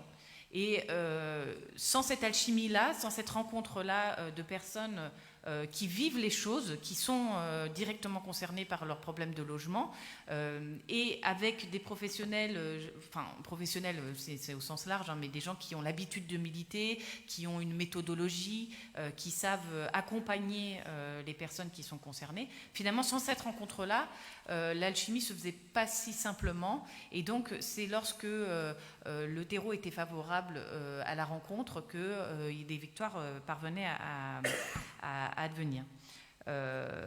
Souvent, dans leur organisation, le choix d'organisation met les personnes concernées au centre de la prise de décision. Donc, par exemple, l'APA, ils ont toujours fonctionné par des tout petits comités à l'échelle du quartier dans lesquels les gens peuvent se parler entre eux et découvrir que finalement leur situation, c'est pas une situation individuelle, c'est pas de leur faute s'ils se font expulser, s'ils se retrouvent à la rue avec leur famille, mais c'est parce qu'il y a tout un système, tout un ensemble de politiques qui a fait qu'ils sont arrivés dans cette situation. Et donc de se rencontrer entre pairs, si j'ose dire, de pouvoir avoir des lieux de parole, de pouvoir, et l'APA met beaucoup ça en avant, de pouvoir sortir de la honte de sa situation, c'est essentiel pour pouvoir ensuite construire un discours qui est politique autour de la question des expulsions, en l'occurrence, c'était l'APA. Et puis de l'autre côté, il y a les professionnels qui, eux, fournissent le savoir-faire. Donc par exemple, vulgariser le droit, comprendre le système, parce que par exemple le logement c'est un système, c'est une politique qui est extrêmement complexe, qui touche à beaucoup de compétences, avec des acteurs divers entre la municipalité, l'État, le département, la région, que sais-je. Chacun va avoir un rôle à jouer sur différents domaines, les personnes sans abri, la précarité énergétique, etc., les expulsions, les impayés de loyer. Donc tout ça participe de la difficulté à s'organiser, et donc finalement les militants, ils viennent amener de la compréhension, de la connaissance sur ces sujets qui sont extrêmement complexes, aussi pour se rendre compte qu'on est dans une situation qui est problématique. Parce qu'en France, on a 77% des gens qui se disent OK, qui sont satisfaits de la façon dont ils sont logés. Mais si on leur pose la question, mais alors vos enfants, ils peuvent se loger près de chez vous, mais votre loyer, il est à la hauteur de vos revenus, mais votre facture d'énergie, elle est comment? Finalement, une fois qu'ils sont plus sensibilisés à la question, ils se rendent compte que la situation n'est pas si satisfaisante que ça. Donc le rôle des militants, c'est aussi d'amener cette vulgarisation d'un sujet qui est extrêmement complexe. Dans leurs moyens d'action, alors ils vont utiliser toutes sortes de choses, donc par exemple les manifestations, la distribution des tracts, le porte-à-porte, les pétitions, les initiatives citoyennes, les manifs culturels. Les Allemands ont beaucoup utilisé ça. Et puis, j'ai oublié de dire aussi que les militants font le lien aussi avec la sphère publique, et notamment utiliser la communication, les médias, les réseaux sociaux comme un système d'interpellation directe de la puissance publique, sans passer par justement des journalistes qui sont peut-être plus ou moins intéressés par le sujet à un moment donné, mais pas forcément, etc. Donc les réseaux sociaux jouent aussi ce rôle-là. Et puis des actions qui sont peut-être qui relèvent de la désobéissance civile. Tout à l'heure, Babar disait le squat, c'est un moyen de lutte. Et ça, c'est quelque chose qu'on retrouve au travers toute l'Europe. Il y a encore un mois, on était en Grèce où on a vu un lieu en plein cœur d'Athènes, un squat de 500 personnes sur 8 bâtiments, et il résiste à la gentrification, il résiste à la hausse des prix, il résiste aussi face aux situations d'accueil des migrants, par exemple, enfin, la façon dont on accueille les migrants, et donc ils essayent de s'organiser le mieux possible, notamment avec des AG, avec tout le monde, etc. Et puis le contentieux, parce qu'il ne faut pas oublier que l'utilisation du droit est essentielle. On a besoin des professionnels du droit, on a besoin de faire de la jurisprudence qui parfois contraint les États, contraint les municipalités, contraint les collectivités à agir, à changer leurs pratiques et à agir dans le cadre de la loi. Et la connaissance, j'en ai parlé tout à l'heure. Alors les deux exemples de victoire que j'avais, c'était l'APA en Espagne. Si vous voulez bien remettre le slide, j'avais mis une petite diapo les montrant, celle d'encore d'après et encore d'après. L'APA, c'est une plateforme qui s'est organisée, alors qui s'est toujours dite apartisane, c'est-à-dire rattachée à aucun parti, qui s'est créée au moment du mouvement des 15e en Espagne, après la crise de 2008. Et en gros, ils ont mis au centre des débats publics la question du logement et des expulsions des ménages qui avaient pris des prêts hypothécaires et qui étaient incapables de payer, et donc qui étaient expulsés par les banques suite aux hypothèques. Donc aujourd'hui, on ne peut pas dire qu'ils sont complètement apartisans, parce qu'ils ont rejoint quand même, certains de leurs membres ont rejoint Podemos notamment. La maire de Barcelone, qui mène une politique très ambitieuse pour le logement, est issue de l'APA, mais ils continuent sur le terrain à s'organiser. Et aujourd'hui, il y a plusieurs milliers d'habitants qui se sont organisés et qui continuent de faire évoluer leur politique, notamment face à l'envahissement de leur pays par les fonds vautours qui rachètent les logements délaissés par les banques. Et le deuxième exemple, c'était Deutsche Wohnen & Co, qui est l'organisation qui a mené le référendum d'initiative citoyenne à Berlin, qui a mené une politique, une campagne extrêmement dynamique, qui a fait rêver un petit peu toute l'Europe, je crois toutes les organisations pour le logement en Europe, puisqu'ils sont parvenus d'abord dans un premier temps à faire accepter l'organisation du référendum. Donc il leur fallait 20 000 signatures pour ça, et donc ils ont réussi à obtenir les 20 000 signatures, et ensuite ils ont gagné le référendum, c'est-à-dire qu'ils ont eu 1,8 million de votants à Berlin qui ont voté au référendum, dont 59% qui ont voté pour la municipalisation des plus gros bailleurs institutionnels de la ville. Alors, victoire un petit peu mitigée, parce que ce n'est pas une obligation pour la municipalité aujourd'hui de suivre le résultat du référendum, mais politiquement, ils viennent quand même avec un poids énorme, puisqu'ils ont réussi quand même à faire voter pour la municipalisation de ces énormes bailleurs institutionnels. Et comment ils se sont organisés? En groupe de travail, et je vais finir là-dessus. Ils avaient un groupe de travail action qui créait des affiches, qui mobilisait la population. un groupe de travail culture qui créait des événements culturels, des concerts, des spectacles, etc. pour attirer un peu les habitants de Berlin autour de leur mobilisation et ensuite les sensibiliser à la question.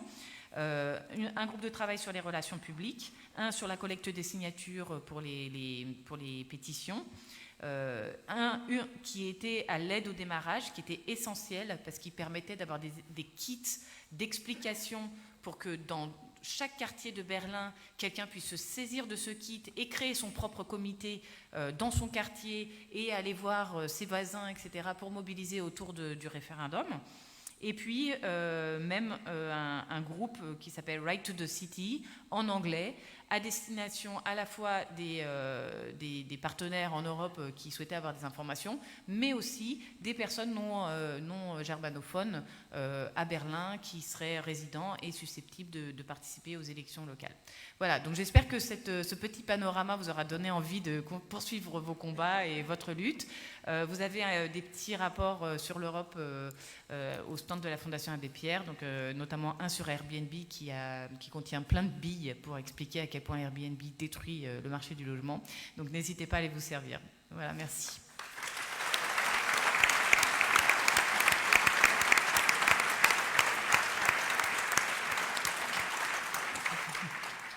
Alors, merci Sarah. Bon, du coup, les questions, on va les faire à la fin des 3 interventions. Une annonce vite fait. On a trouvé des papiers d'identité des enfants à Vincent Morancé. Ils sont au bar, au responsable bar. Et les demander là-bas. D'ailleurs, on me fait dire aussi que c'est une autre manière de soutenir financièrement la campagne d'Alda, d'aller boire un coup après et de déguster les super pinchos, gâteaux, etc. qui ont été faits par les bénévoles d'Alda. Sur une réflexion sur le tour, sur ce qui existe en Europe et en quoi c'est intéressant aussi, c'est que si on prend Iparralde, le Pays Basque Nord, donc c'est 310 000 habitants, il y a à peu près 106 000 locataires, c'est-à-dire familles de locataires, des gens qui habitent dans des logements qui sont loués. Sur ces 106 000, donc il y en a 31 000 dans le parc social, bon, je vous dis à la louche, et c'est peut-être pas les chiffres les plus récents, et donc 75 000 dans le parc privé. Aujourd'hui, les 75 000 personnes qui sont donc les familles des locataires du parc privé, eh bien, on vit tous avec une épée de Damoclès sur la tête. C'est les congés pour vente. Et congés pour vente, quand on disait tout à l'heure, oui, des logements bien placés, etc., que dalle. Nous, on a des gens qui viennent dans nos permanences, ils ont des congés pour vente parce que leur logement est acheté pour devenir une résidence secondaire, un pied-à-terre, et ils habitent près de la ZUP. Hein, c'est pas en bord de mer. Et donc, cette épée de Damoclès, elle concerne 75 000 personnes aujourd'hui en Pays Basque Nord. Et ça, comment on en parle notamment avec la Fondation Abbé Pierre, comment on peut combattre ça, comment on peut faire évoluer la loi. Par exemple, ici, une proposition, ça serait interdire les congés pour vente quand le bien est à destination, est destiné à devenir une résidence secondaire. C'est quand même amoral de virer une famille à la rue pour faire de leur logement un pied-à-terre. Et ça, justement, en Allemagne, parce que ça nous paraît peut-être impossible, mais en Allemagne, le congé pour vente, tout simplement, quelle que soit la destination de l'appartement, ça n'existe pas. Quand vous vendez un appart, vous le vendez avec les locataires qui sont dedans. On ne peut pas faire de congé pour vente là-bas. Dans toutes les batailles qu'on mène, il y a à la fois évidemment cet enjeu social, mais aussi un enjeu écologique fort. La compensation, par exemple, c'est évidemment bon contre l'artificialisation des sols. Arrêter de transformer des logements loués à l'année en meublés de tourisme, c'est éviter la production de milliers de logements pour reloger les gens qui sont délogés de ces logements. Les milliers de logements qu'on espère bien récupérer avec la compensation à partir du 1er mars prochain, où elle va être appliquée directement par rapport aux sociétés et au bout de 2-3 ans des délais d'autorisation de changement d'usage pour les propriétaires personnes physiques, c'est autant de logements qu'il n'y aura pas à construire et donc autant de béton en moins, autant d'artificialisation de sol en moins. Tout à l'heure, on disait comment on va produire du logement social sans artificialiser de sol, mais notamment en construisant de la ville sur la ville, en augmentant un peu le niveau, la hauteur des logements.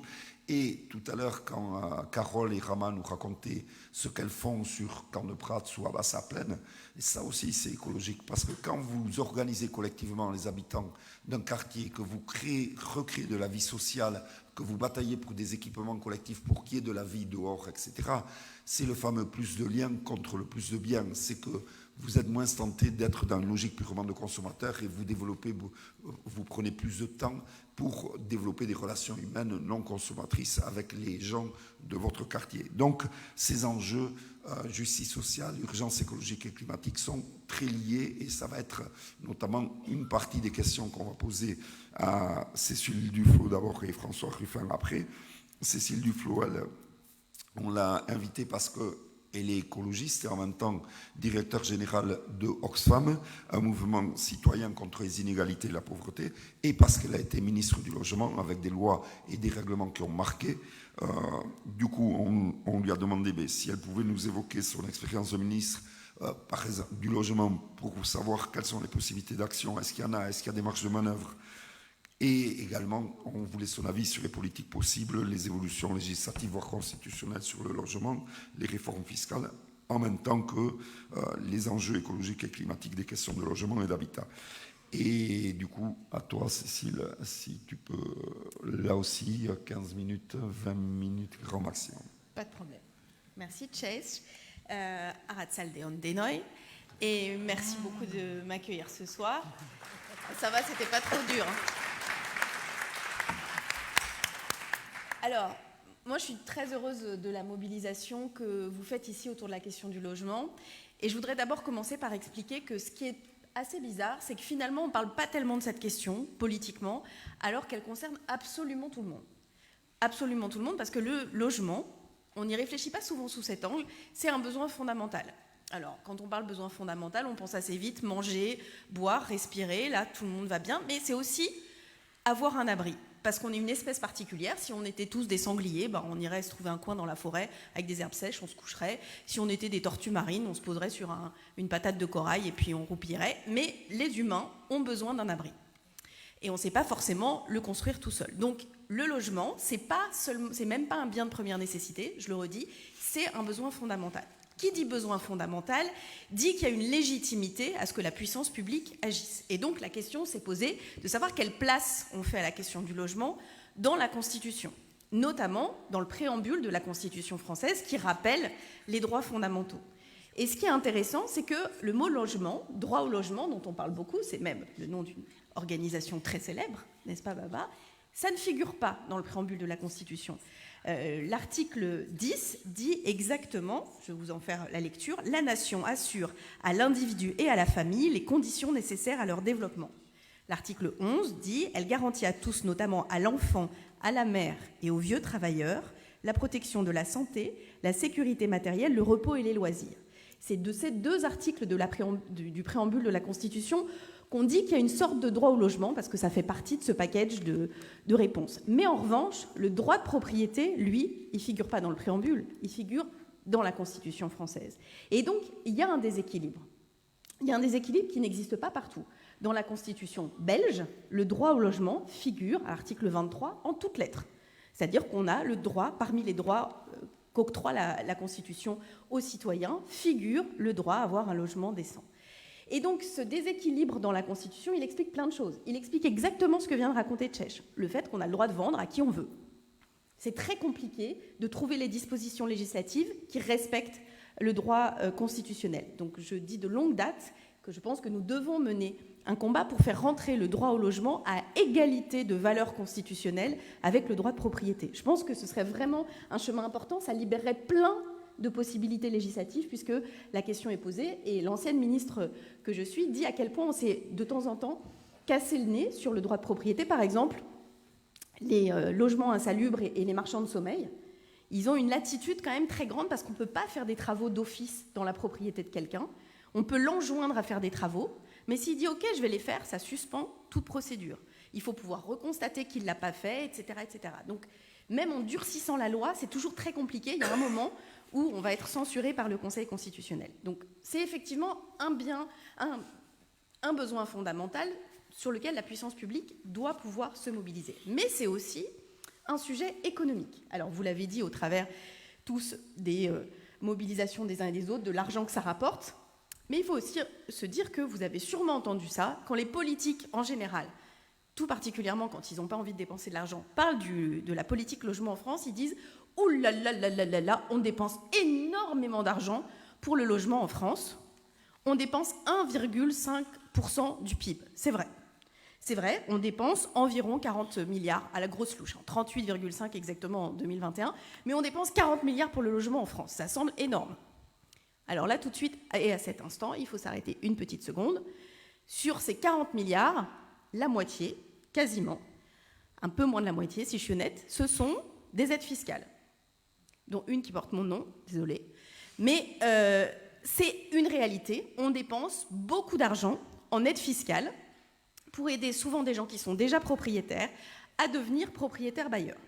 C'est un vrai sujet, je pourrais y revenir s'il y a des questions là, sur ce sujet-là, mais c'est intéressant, il ne faut jamais oublier que c'est le même montant à peu près qu'on dépense en aide fiscale et en APL, en aide personnalisée au logement, c'est-à-dire ce que reçoivent les locataires. C'est à peu près le même montant. Donc tout de suite, quand on entend « ah là là, on dépense énormément d'argent pour le logement », il faut entendre qu'on dépense aussi pas forcément de façon très opportune.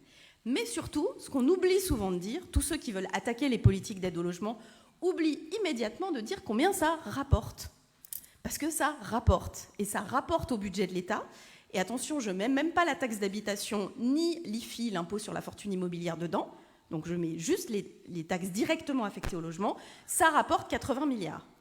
Donc, 88 tu dis 88 2021. Bref, en gros, 40 et le double. C'est-à-dire que ça rapporte 2 fois plus que ça coûte au budget de l'État, le logement. Il faut vraiment avoir ces chiffres en tête, parce que c'est vrai que comme ça apparaît très technique, tout de suite on a des sigles, etc. On se dit, ouh là là, c'est trop technique, on ne va pas s'en mêler. Alors, c'est pas technique, c'est avoir un toit sur la tête, ça concerne 100% de la population, même ceux qui veulent vivre en yourte, mais j'y reviendrai, 100%. Et deuxième chose, ça rapporte beaucoup plus d'argent que ça n'en coûte. Il faut avoir ces 2 idées-là. Et quand on a ces 2 idées-là en tête, ensuite, on peut essayer de réfléchir et de décliner la question de la politique logement. Pourquoi ? Parce que ce qui s'est passé depuis les années 60, c'est que le poids de la dépense logement dans le budget des ménages a énormément augmenté, en moyenne et en général. Mais pas de la même façon entre les 10% les plus pauvres et les 10% les plus riches. De façon très simple, c'était à peu près 10% du budget des ménages dans les années 60, les plus riches, c'est 10,8 aujourd'hui, à peu près pareil. En revanche, c'est passé de 20 à quasiment 50 pour les 10% les plus pauvres. Donc ça, c'est une réalité tangible que cette dépense contrainte qu'est le logement est très différente en fonction du niveau des ressources des uns et des autres. Mais surtout, c'est de l'argent qui, effectivement, a rapporté beaucoup d'argent aux bailleurs privés et encore plus d'argent. Donc l'INSEE a publié un rapport il n'y a pas très longtemps pour enfin montrer qui étaient les bailleurs de logements privés, puisque c'est le cœur de ce débat. Et ce qui est très intéressant, et ça c'est des chiffres qu'on ne connaissait pas depuis des années, et c'est pas faute d'avoir essayé de les demander, et on s'est rendu compte que c'est une petite partie des ménages français qui détiennent une grosse partie des logements en location, et que notamment une grosse partie de ces bailleurs sont des multi-bailleurs, c'est-à-dire qu'ils détiennent plus de 5 logements. Et ça, c'est très important à comprendre parce qu'il faut aussi, de la même manière qu'on entend l'histoire de le logement, ça coûte cher, on entend cette idée qu'il y a des pauvres propriétaires qui ont acheté un logement, qui payent des impôts et qui payent un prêt pour avoir un complément de retraite. Ça peut arriver, mais ce n'est pas du tout le cas de l'immense majorité des bailleurs privés.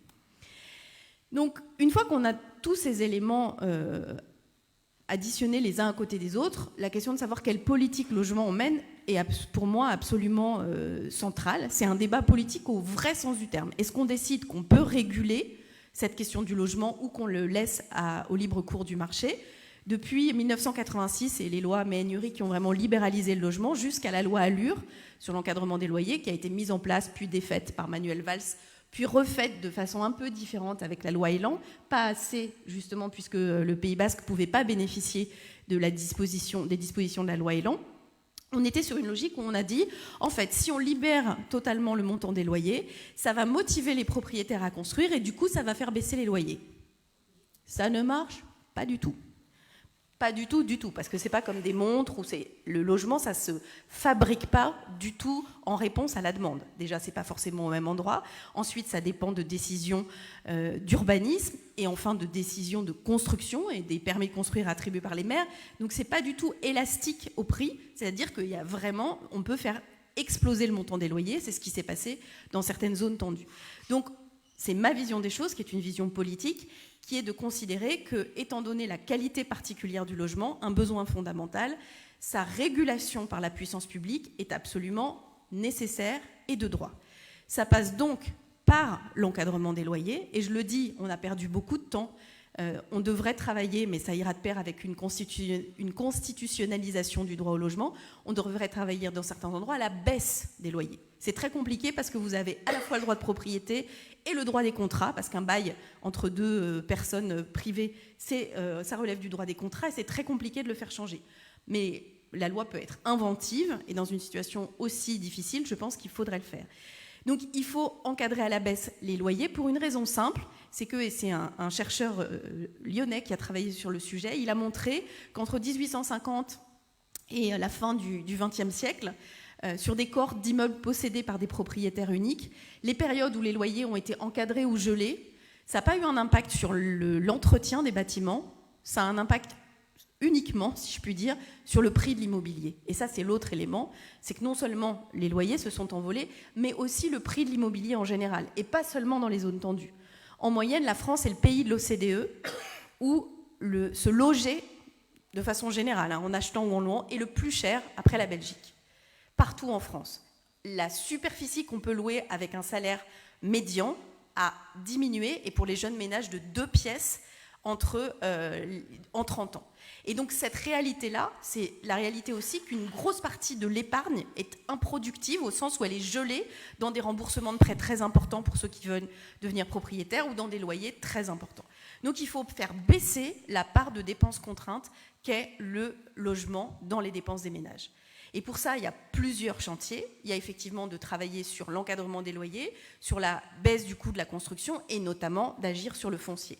Donc oui, la question qui a été posée tout à l'heure sur le fait de dissocier le foncier et le bâti est importante parce qu'on a abouti à des solutions, à des situations un peu absurdes où une ville a construit un tramway et elle a dû ensuite racheter des terrains pour construire du logement social, une fortune. Les bailleurs sociaux ont dû racheter une fortune avec une subvention qu'on appelle surcharge foncière de la collectivité locale pour payer beaucoup plus cher un terrain qui avait pris de la valeur parce que la collectivité locale et les finances publiques avaient installé un moyen de transport collectif.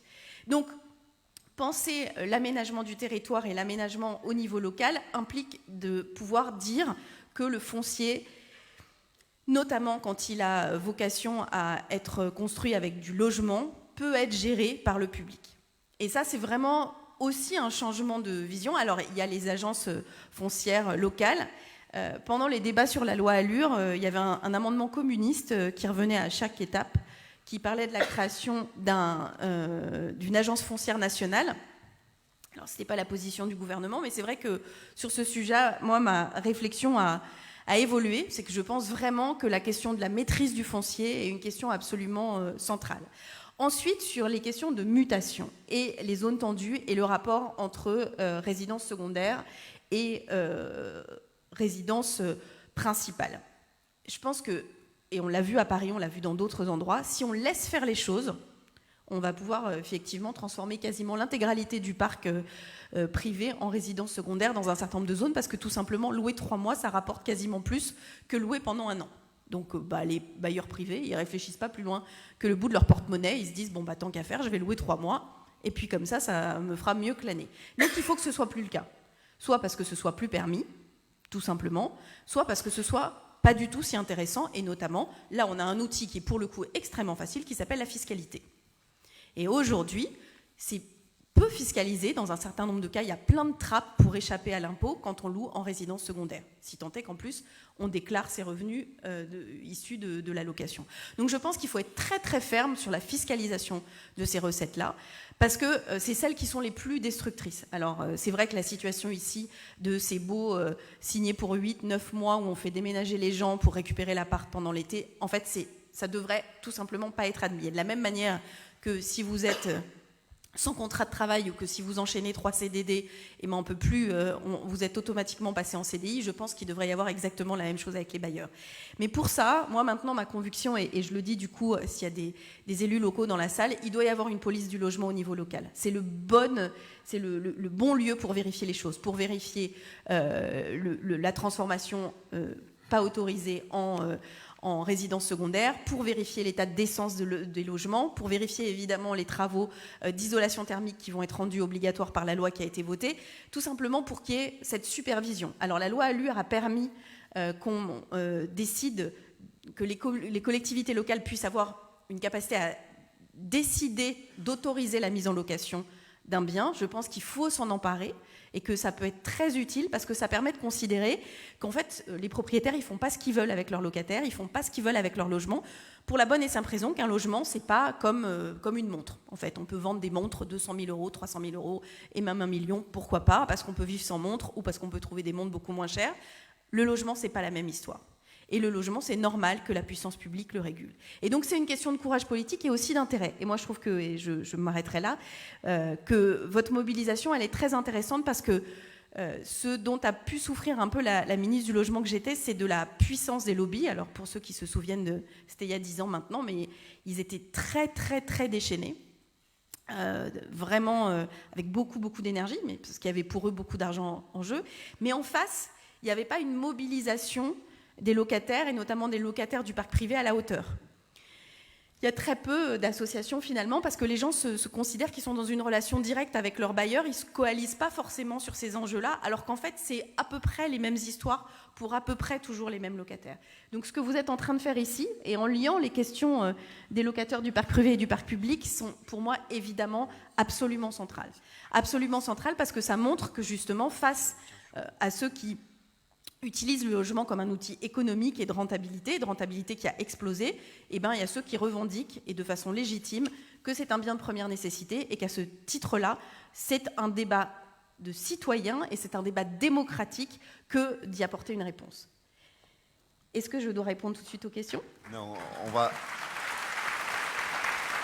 Merci beaucoup, Cécile. On va répondre aux questions à la fin.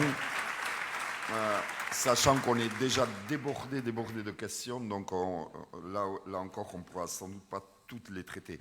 Du coup, là, le dernier intervenant, François Ruffin, si on l'a invité, c'est notamment parce qu'on trouve qu'on partage pas mal le même logiciel. Lui aussi, cette synthèse entre justice sociale et urgence écologique, et également un peu retrouver dans son discours et ses pratiques ce qui a motivé notre naissance à Aldas, c'est-à-dire nous, c'était vraiment la volonté de réinvestir les classes et les milieux populaires. L'impression que depuis 30 ans, tout ce qui organisait collectivement les gens dans les quartiers populaires s'est effondré et n'a pas été remplacé, et du coup ça a vachement individualisé les gens qui se sont retrouvés seuls, donc avec un sentiment de vulnérabilité, d'insécurité qui a produit un peu de la résignation, de l'abstention et qui a donné un certain terreau à l'extrême droite, aux intégrismes, complotisme de tout poil. Nous, ce qui a motivé notre naissance, c'est se dire il faut aller retravailler sur le terrain, recréer de l'organisation collective, de la solidarité, parce que c'est ça qui sera le terreau des politiques progressistes, écologistes de demain. Donc on a l'impression qu'on a un peu le même logiciel, et du coup on l'a invité lui aussi pour un peu les mêmes questions qu'à Cécile, mais également notamment nous expliquer un peu ou revenir sur pourquoi, en quoi la question du logement est quelque chose vraiment qui est un facteur d'aggravation des inégalités, une source de plus en plus importante, comme on dirait en termes marxistes, d'extorsion de la plus-value des plus pauvres au profit des plus riches. Et également, peut-être toi aussi, comme Cécile vient de le faire, explique un peu comment tu sens cette histoire d'essayer d'organiser un grand mouvement de locataires et d'habitants qui s'organisent sur ce terrain pour se défendre et gagner des batailles. Bon, d'abord, quand on vient et qu'on a la chance de s'exprimer à une tribune, qu'on arrive comme vous et que les chaises elles sont bien installées, qu'il y a des affiches qui sont collées sur les murs, qu'il y a une buvette qui est prête, c'est qu'en un moment où vous venez dans la lumière, il y a des petites mains qui ont travaillé dans l'ombre. Donc je voudrais qu'on remercie pour tous ceux et toutes celles qui ont collé des affiches, y compris en chopant des rhumes. On peut remercier Julien, Malika, Teddy, Anisé, Laure, Léa et les autres. Grand merci à vous toutes et à vous tous de permettre qu'on ait comme ça des moments d'échange démocratique hors des grands canaux des médias dominants. Moi, je veux dire que je m'exprime ici avec une immense modestie parce que je n'ai pas été ministre du Logement comme Cécile, je ne suis pas spécialiste du logement comme Sarah, et me posez surtout pas de questions sur le BRS et l'IRL parce que j'en sais rien. Je suis journaliste, c'est-à-dire bon à rien et touche à tout, d'accord ? Et c'est à peu près la même position que j'ai quand je suis député. Je ne sais pas pourquoi il m'avait invité, Tchetch. Moi, je sais pourquoi je suis venu, depuis ma Picardie quand même, ça prend une journée de train. Bon, parce que c'est Tchetch. Parce que ça veut dire que quand on vient ici, on commence par nous parler des bancs. Des bancs du quartier Cam de Prat, c'est ça ? Bon. Ça veut dire quoi ? Ça veut dire que je considère que, vous savez, c'est la théorie du carreau cassé. Que respecter les gens, c'est commencer par réparer le carreau qui est cassé en bas de chez eux. C'était repris par la droite à New York, Rudolph Giuliani, qui dans les années 80, on a fait une théorie de droite en disant la police doit intervenir quand il y a un carreau cassé et mettre le délinquant en prison. Mais enfin, on peut déjà réparer le carreau qui est cassé. Et je pense que politiser les gens, ça commence en effet comme ça, par les bancs en bas de chez soi. Ensuite, je viens parce que je pense que le Pays Basque est un miroir grossissant de ce qui se passe ailleurs dans le pays.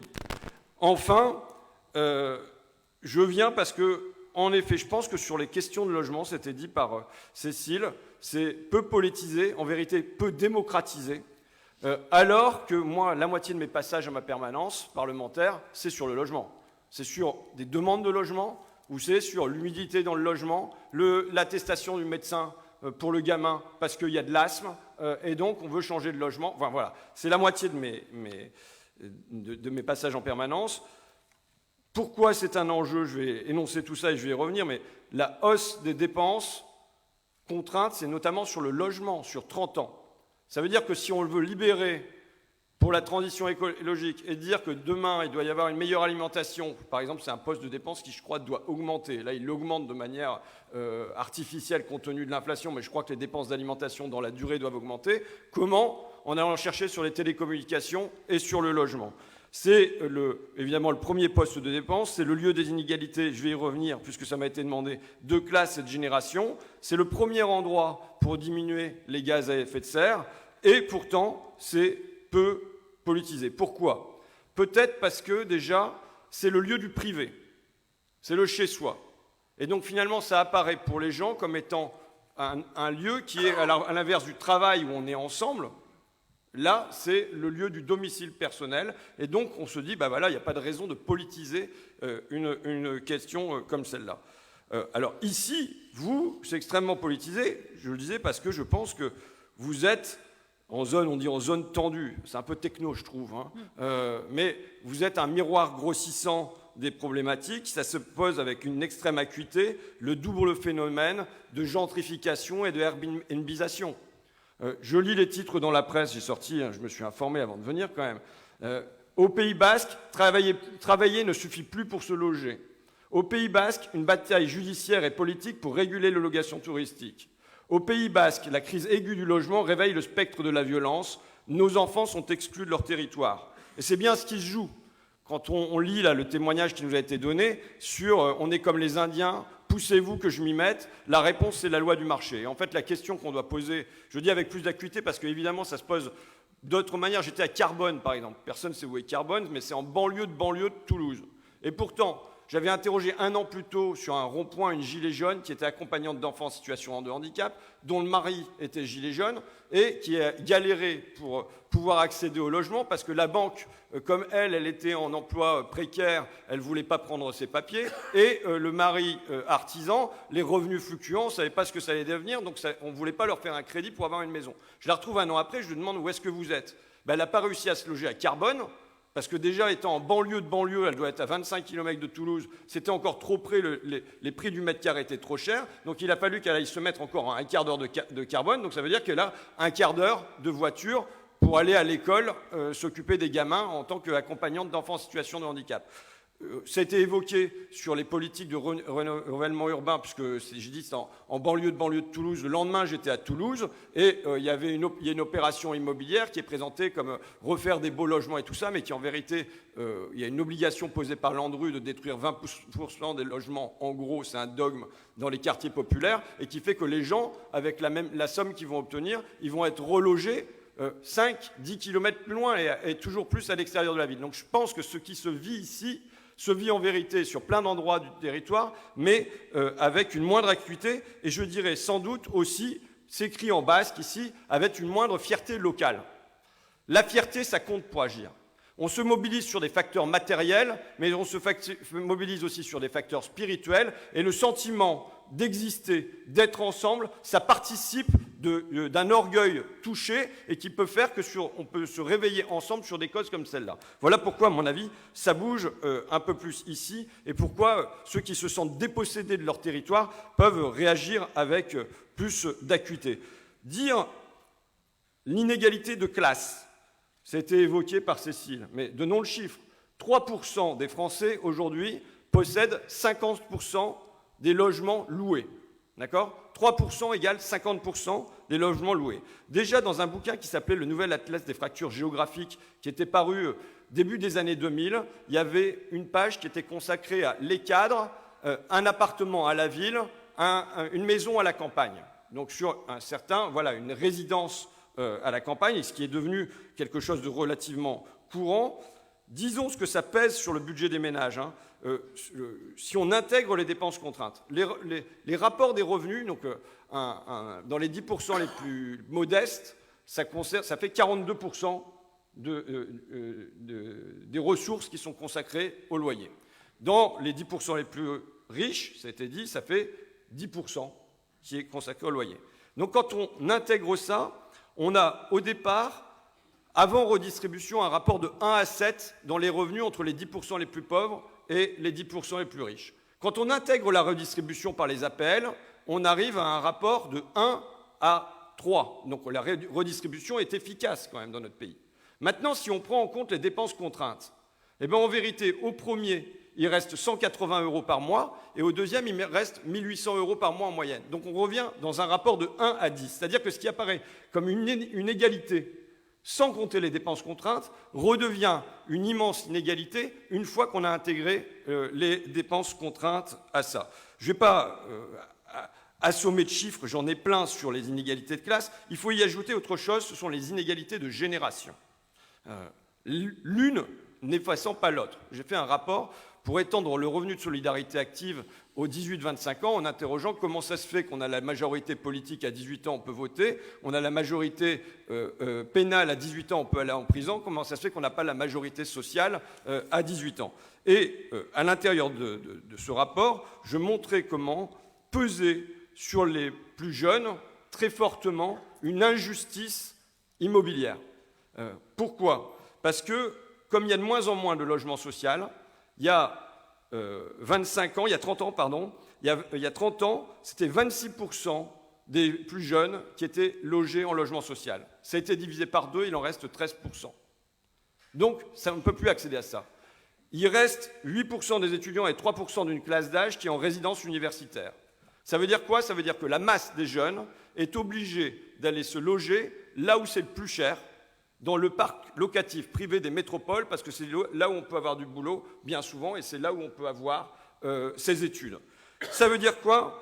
Ça veut dire qu'en 1985, déjà, un jeune consacrait 2 fois plus d'argent tous les mois qu'une personne de 75 ans pour se loger.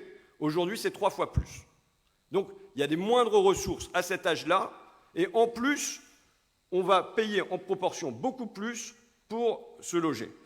Ça veut dire quoi? Ça veut dire un flux financier absolument considérable, en gros, de jeunes populaires, sans ressources, vers des rentiers qui sont plus âgés. Il ne s'agit pas de dire que toutes les personnes âgées sont rentières et sont plus âgées. On décrit un schéma dominant. Mais ce sont des flux financiers colossaux.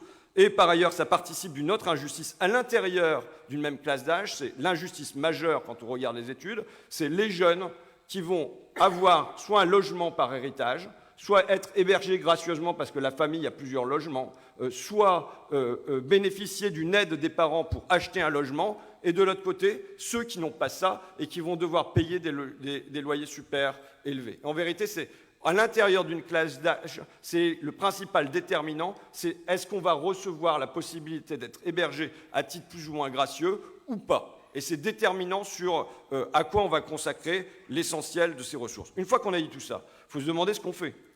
Hein? Alors, j'ai eu France Bleu Bayonne, c'est ça? France Bleu Pays Basque, pardon. Enfin, France Bleu Pays Basque ce matin. Donc, j'ai dit encadrement, plafonnement. Moi, je crois que la fiscalité ne suffit pas parce qu'ils auront les moyens de payer 10%, 20% supplémentaires. Donc, il faudrait une fiscalité sans doute à 50%, enfin des taux hyper élevés pour que ça soit véritablement dissuasif. Donc, je disais interdiction de vendre quand il s'agit de faire de la résidence secondaire dans des coins comme le vôtre. Là, m'a été faite la réplique, mais ça, c'est le droit à la propriété l'interdit. Alors, vite fait comme ça, je réfléchis, je dis, mais finalement, le droit à la propriété, il est jamais plein et entier. Ils ont marqué, il est jamais plat et entier. Je ne sais pas ce que ça veut dire, mais enfin bon, c'était sur le site France Bleu Pays Basque, ils ont marqué jamais plat et entier. Mais il est jamais plein et entier. C'est-à-dire que ce n'est pas parce que vous êtes propriétaire d'un bien que vous en faites complètement ce que vous voulez.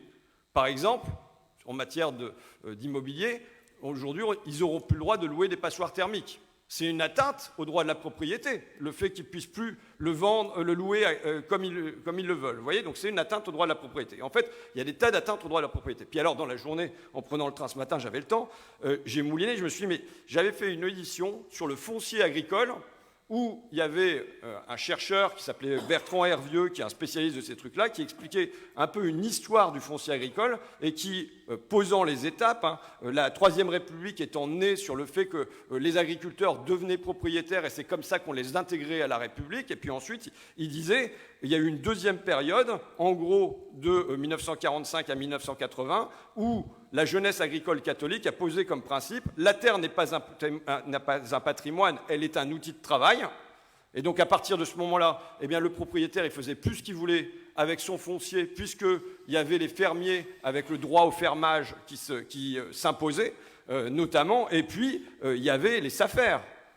Quand quand un propriétaire décide de vendre ses terres, il ne les vend pas à qui il veut. La SAFER, théoriquement, alors on sait bien, après on peut dire ça ne marche pas, c'est pourri et tout ça, mais c'est une instance de régulation du foncier agricole pour dire que normalement on doit pouvoir installer des plus petits agriculteurs.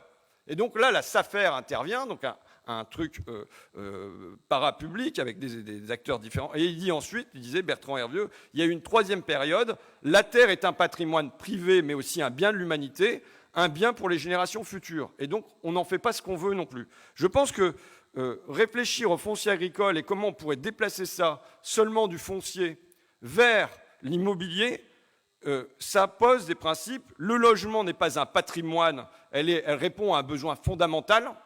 Et à partir de ce moment-là, il y a possibilité de considérer que ce n'est pas seulement du marché, c'est évidemment du marché régulé, mais c'est aussi du hors-marché. Et je pense qu'on pourrait imaginer un organisme parallèle à la SAFER qui soit un organisme public qui intervient quand il y a de la vente de logements pour savoir à quelle destination ça doit être. Est-ce que ça doit être à destination de résidentiel pour les gens qui vont vraiment y habiter, ou bien est-ce que ça va être pour faire du tourisme, pour faire de la résidence secondaire qui sera habitée 3 mois par an. Voilà ce que je poserai avec humilité, mais avec imagination. Donc, évidemment, tout ça, il y a la nécessité là que les gens puissent habiter, je vois le slogan que vous avez, vivre et se loger au pays. Il y a la nécessité absolue que les gens puissent se loger au pays. La question, et elle est particulièrement prégnante sans doute au Pays Basque, c'est que tout ça doit se régler démocratiquement et pacifiquement.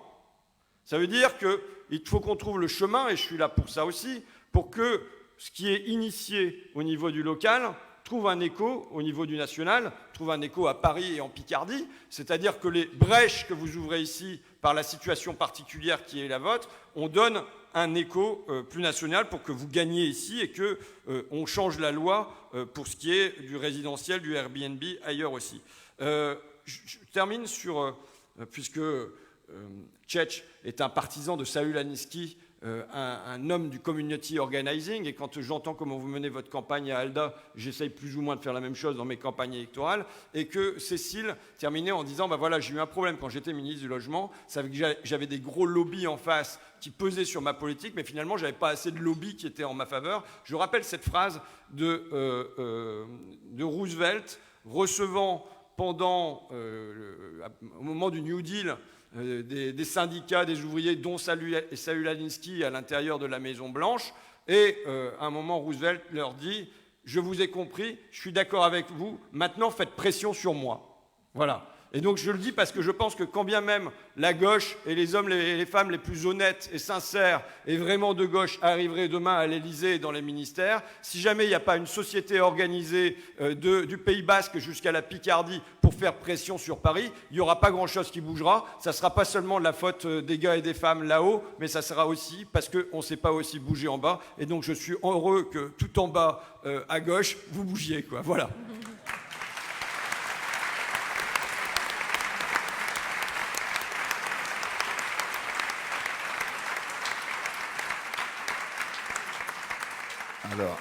Alors, merci beaucoup aux trois. D'abord, on va arrêter de prendre les questions parce que là, on en a la table pleine. Donc, et je pense que déjà avec ça, on a de quoi finir la soirée. Et du coup, on va essayer de s'organiser pour les réponses. Alors, pareil, Sarah, on t'a passé 2 questions. Tu peux commencer à y répondre. Vous, on vous en a passé aussi qui vous étaient destinés à tour de rôle, et après on vous en posera certaines qui sont posées un peu à tout le monde. Et là, une à vous. Ouais, juste, je vais apporter un petit éclairage aussi, enfin une petite illustration européenne des propos de François et de Cécile sur le droit de propriété.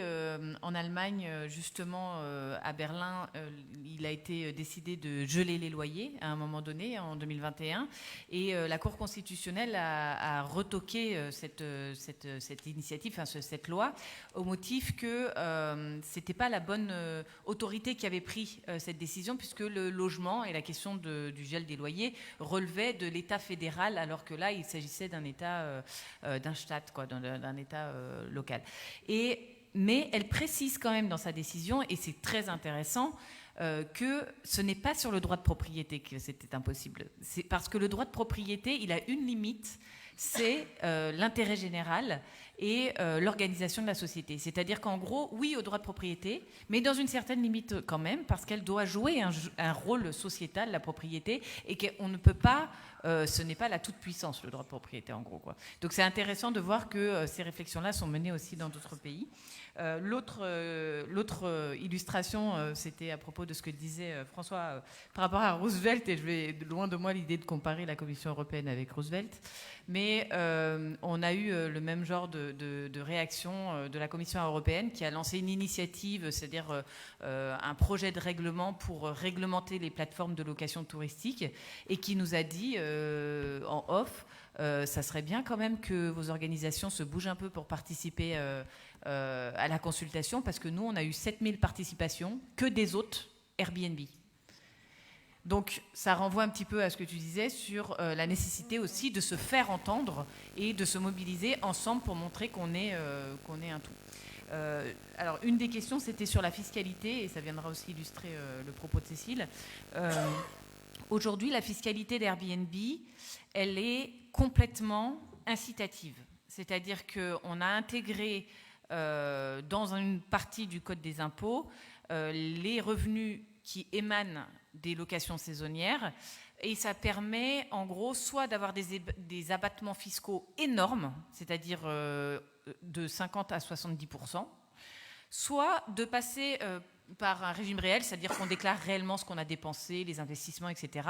Et là, les propriétaires peuvent s'exonérer d'impôts, non seulement l'année où ils déclarent les revenus, mais même reporter, pour peu que leur montant d'impôt soit trop important, reporter leur déficit sur les années d'après.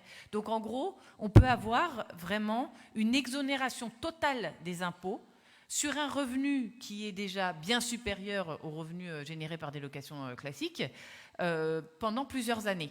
Donc, on a lancé avec la Fondation Abbé Pierre une initiative, des amendements sur le PLF 2023, sur la loi de finances, pour essayer justement de sortir de cette niche, enfin supprimer cette niche fiscale, avec l'idée de revenir à une fiscalité qui soit incitative, non plus pour les locations de courte durée, mais pour les locations de longue durée. Et notre argumentaire, c'était de dire, attendez, on a des propriétaires qui logent les gens sur le long terme, qui font face, en cas de souci, à des procédures beaucoup plus longues, à une protection du locataire qui est beaucoup plus importante, donc qui finalement acceptent de jouer le jeu de la prise de risque, j'allais dire, d'un impayé ou d'un impair avec leur locataire, et qui sont beaucoup plus imposés que des gens qui, excusez-moi le terme, mais s'en mettent plein les poches.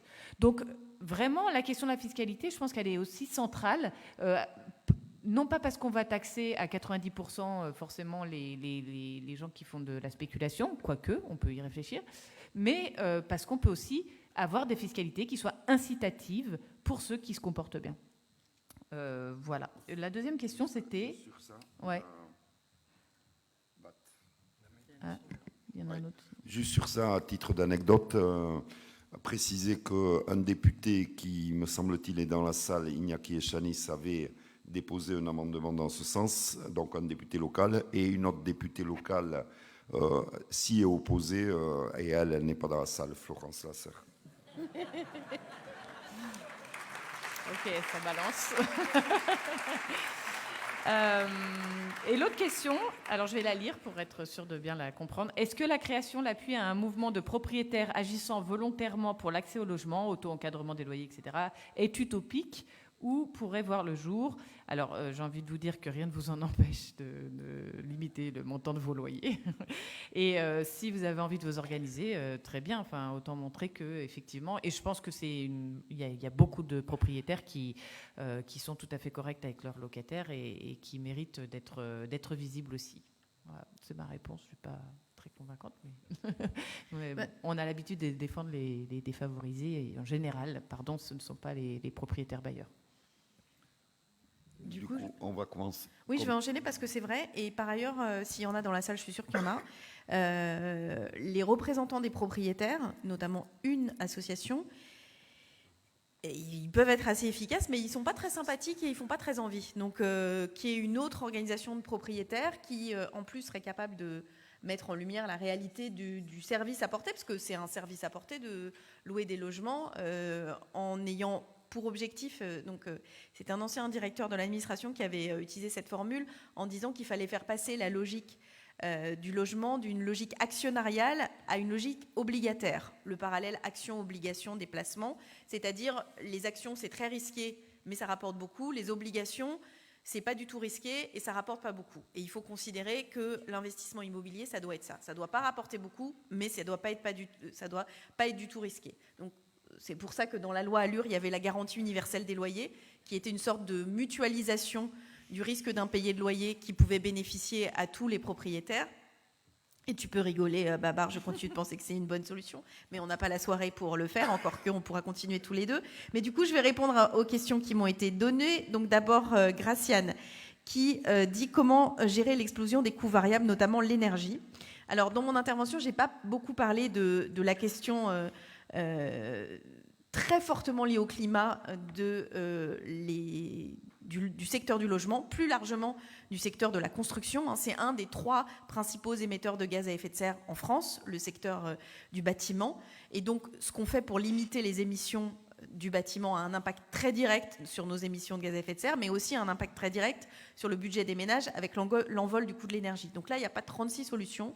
La vraie solution, elle est dans les travaux de rénovation thermique qui permettent à la fois du confort d'été face aux canicules et aussi de moins chauffer en hiver. Et honnêtement, ça c'est vraiment un des sujets pour moi de mystère très grand. C'est que là, il y a une chose qui marche, c'est d'investir de l'argent public. Et d'ailleurs, toutes les fois où on l'a fait, ça fonctionne. Pourquoi on n'y arrive pas ?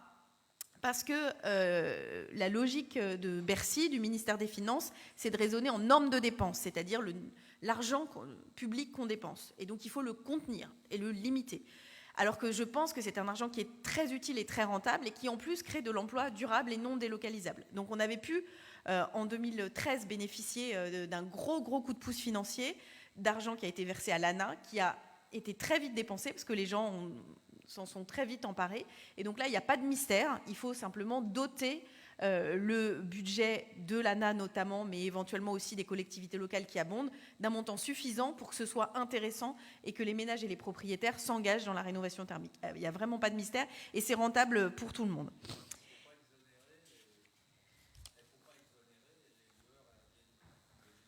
Ah non, il faut exonérer les loueurs Airbnb de rien du tout et je pense même qu'il faut renforcer les obligations. Et d'ailleurs, je le dis parce que dans la loi Elan, j'ai cru voir que l'encadrement des loyers échappe aux locations faites pour des résidences secondaires.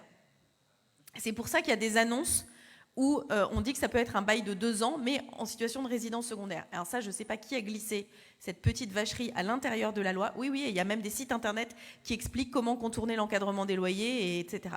Donc je pense que quelqu'un a bien fait son travail de lobbyiste en glissant une petite trappe discrète dans la loi Elan. Donc vu que les travaux sont en cours, je le dis, s'il y a des parlementaires dans la salle, il faut se pencher sur ce sujet.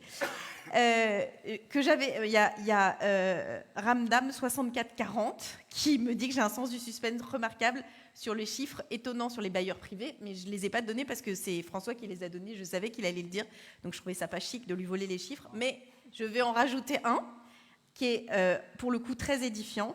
Le résultat brut courant par logement, c'est-à-dire l'argent qu'un bailleur a gagné par logement entre 84 et 2018, c'est-à-dire les loyers moins les charges, ce que ça lui a rapporté, pour les bailleurs privés, c'est-à-dire les personnes privées, je ne parle pas évidemment du logement social, a été multiplié par 3 hors inflation. C'est-à-dire que ça rapporte 3 fois plus d'argent en 2018 qu'en 1984 de louer un logement. Donc ce chiffre-là, il permet de comprendre qu'est-ce qui s'est passé. Il s'est passé que la rentabilité de la location a énormément augmenté. Il y a donc plein d'autres chiffres, mais je sais que parfois c'est saoulant de donner plein de chiffres, surtout en matière de logement.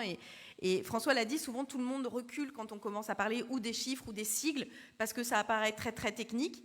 Des fois, je me demande si c'est pas un peu volontaire de complexifier, d'en parler de manière extrêmement sérieuse, etc., pour éviter que tout le monde s'empare du sujet, alors qu'en fait, c'est très trivial. C'est quel argent on met dedans, qu'est-ce que ça rapporte, comment on fiscalise, est-ce que ça coûte, comme l'a très bien dit Sarah, est-ce que ça rapporte plus d'argent de louer ? Si ça rapportait moins d'argent de louer en Airbnb, les gens ils arrêteraient de louer en Airbnb. Parce que oui, il n'y a pas la prise de risque d'avoir un locataire qui reste longtemps. Mais il y a le travail de devoir rechercher un locataire toutes les semaines ou tous les 15 jours en été. Donc l'un dans l'autre, c'est pas forcément plus agréable, on va dire, de louer en Airbnb ou en résidence secondaire. Donc il faut juste que ça devienne moins rentable. Et c'est tout à fait possible. Et par ailleurs, ça fera un autre allié que sont les professionnels du tourisme et notamment les hôteliers qui n'ont pas du tout les mêmes obligations réglementaires, etc., qu'ont les loueurs de logements type Airbnb. Je dis type parce qu'il n'y a pas que Airbnb. Ensuite, quel levier identifiez-vous pour permettre, c'est Cécile qui a posé la question, ou c'est une question à moi, je ne sais pas, la réalisation d'opérations de logement abordable au regard du coût du foncier ? J'en ai un peu parlé quand même tout à l'heure, c'est la question de gérer différemment le foncier et la construction et de pouvoir considérer que des offices fonciers restent propriétaires du terrain et que donc il ne peut pas y avoir de plus-value qui soit faite. Il y a aussi tout un tas de mécanismes qui permettent de capter la plus-value. Capter la plus-value, ça veut dire qu'aujourd'hui, quand vous vendez votre résidence principale, si vous l'avez achetée à 100 000 € et que vous la revendez 300 000 €, vous êtes quasiment pas, voire pas du tout taxé sur la plus-value, c'est-à-dire sur les 200 000 € que vous avez gagnés. On peut très bien changer ça. Et on peut avoir des effets de cliquet. La fiscalité, c'est quand même un truc très pratique, parce que c'est quand même un outil de la puissance publique. Et qu'en gros, vous puissiez la revendre 150, mais au-delà de 150, vraiment, ça coûte très cher. il y a tout un tas de mécanismes qui permettent d'éviter la spéculation financière. Ça marche avec la revente d'actions, ça marche avec les entreprises, ça marche évidemment avec le patrimoine privé. Je le redis, il y a la question de la propriété privée. C'est pas un faux sujet, hein, parce que merci Sarah d'avoir précisé ce qui s'est passé en Allemagne. Le débat, il tourne. Après, sur la dimension constitutionnelle, je le dis parce que Oxfam fait partie des ONG qui a lancé l'affaire du siècle. Quand on a lancé l'affaire du siècle, donc d'attaquer l'État pour inaction climatique il y a 4 ans, on nous a dit no way, jamais de la vie vous obtiendrez une condamnation de l'État pour préjudice écologique, ça n'existe pas. Résultat des courses, on a gagné sur toute la ligne. Pourquoi ? Parce que même les juges du tribunal administratif et les conseillers d'État, ils ont commencé à réfléchir. Et sur ces sujets-là, on peut très bien faire bouger les choses. Typiquement, il y avait un sujet qui était compliqué. Alors, il y a une chance en France, et il y a des gens que peut-être vous n'aimez pas, mais moi, dont je pense qu'ils sont très précieux, qui s'appellent les notaires. C'est le moment qui marche hyper bien. Y a-t-il un notaire dans la salle qui sache que je l'aime ? Il n'ose pas dire qu'il est là, en tout cas, ni elle.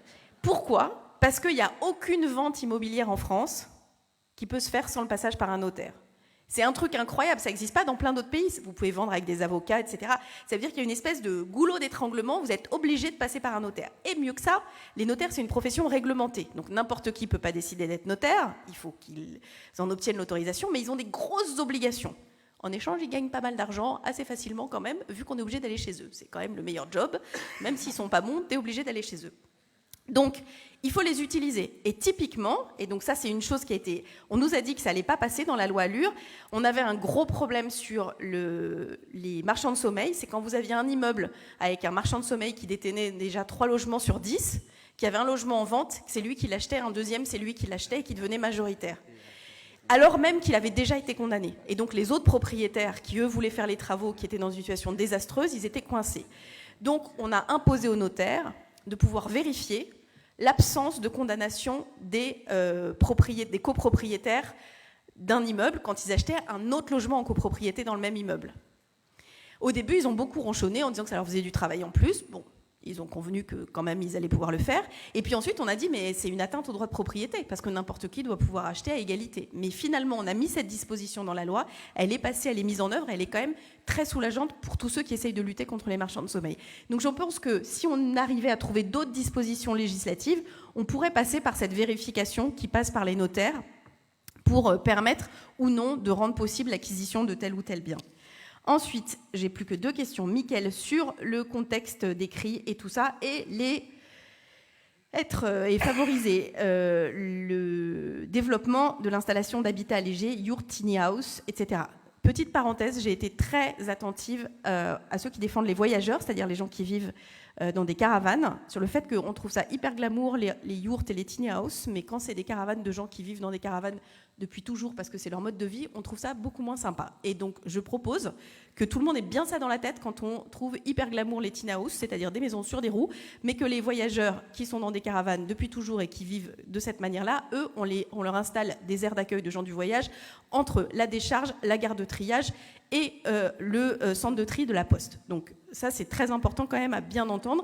Et effectivement, le développement de ce type d'habitat est très important. Il y a un article dans la loi Allure qui le rend possible, notamment qui harmonise la législation autour de ça, mais ça nécessite que les élus locaux acceptent de dédier des parcelles à la construction de ce type de construction, tout simplement parce que la compétence urbanisme, elle est du ressort des communes ou des intercommunalités.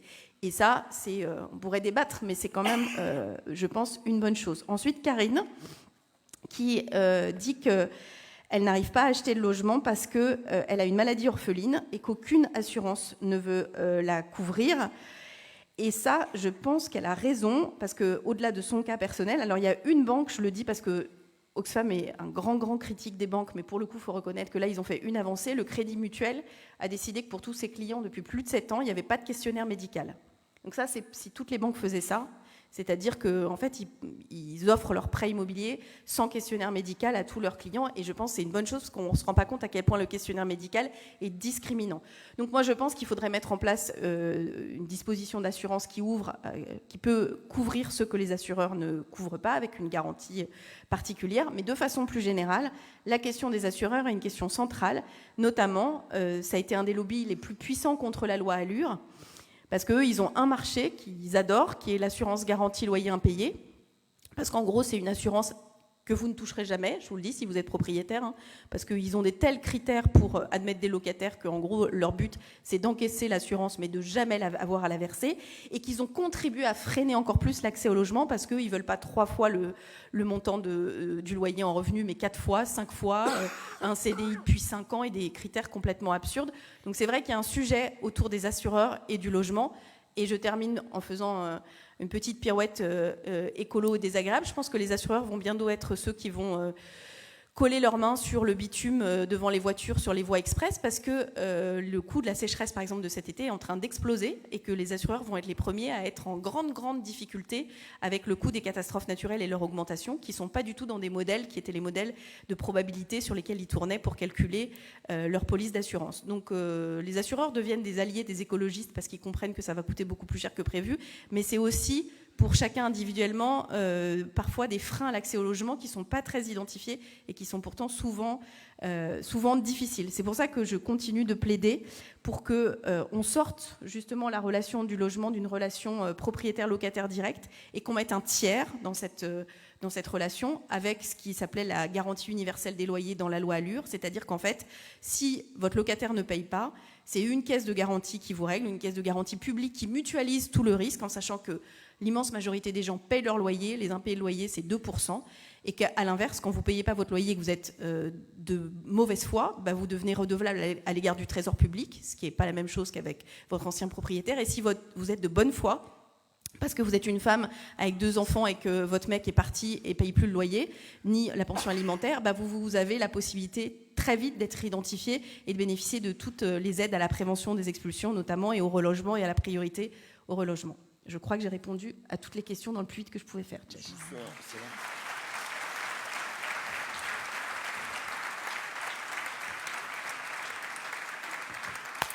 Ah, Marie pose la question de savoir comment pouvoir garder une maison de famille lors d'une succession alors que le bien va être surévalué à cause des prix de l'immobilier. Est-ce que les frais de succession seront suspendus afin d'éviter de vendre le bien? Et bien ça, c'est notre discussion du train avec François sur le fait que la question de dire les logements doivent être forcément, par exemple, on pourrait dire que ça doit être des résidences principales, mais qu'est-ce qu'on fait d'une maison de famille? Qu'est-ce qu'on fait d'une résidence secondaire qui sert en moyenne en France? Donc 10% seulement des Français possèdent une résidence secondaire, mais elle sert en moyenne à plus de 5 familles, au moins 5 familles, c'est-à-dire qu'en gros, elle sert aux frères et sœurs, aux enfants, aux petits-enfants. C'est un vrai sujet. C'est un vrai sujet auquel je n'ai pas de réponse immédiate. La question des droits de succession, aujourd'hui, quand même, en France, une immense majorité des Français en sont dispensés pour la bonne et simple raison qu'ils n'héritent de rien du tout, ou que, comme ils héritent en ligne directe, les frais de succession sont très faibles, et une grande partie. Mais je pense qu'il existe des cas particuliers, notamment dans des zones hyper tendues, ou des zones où le prix de l'immobilier s'est envolé.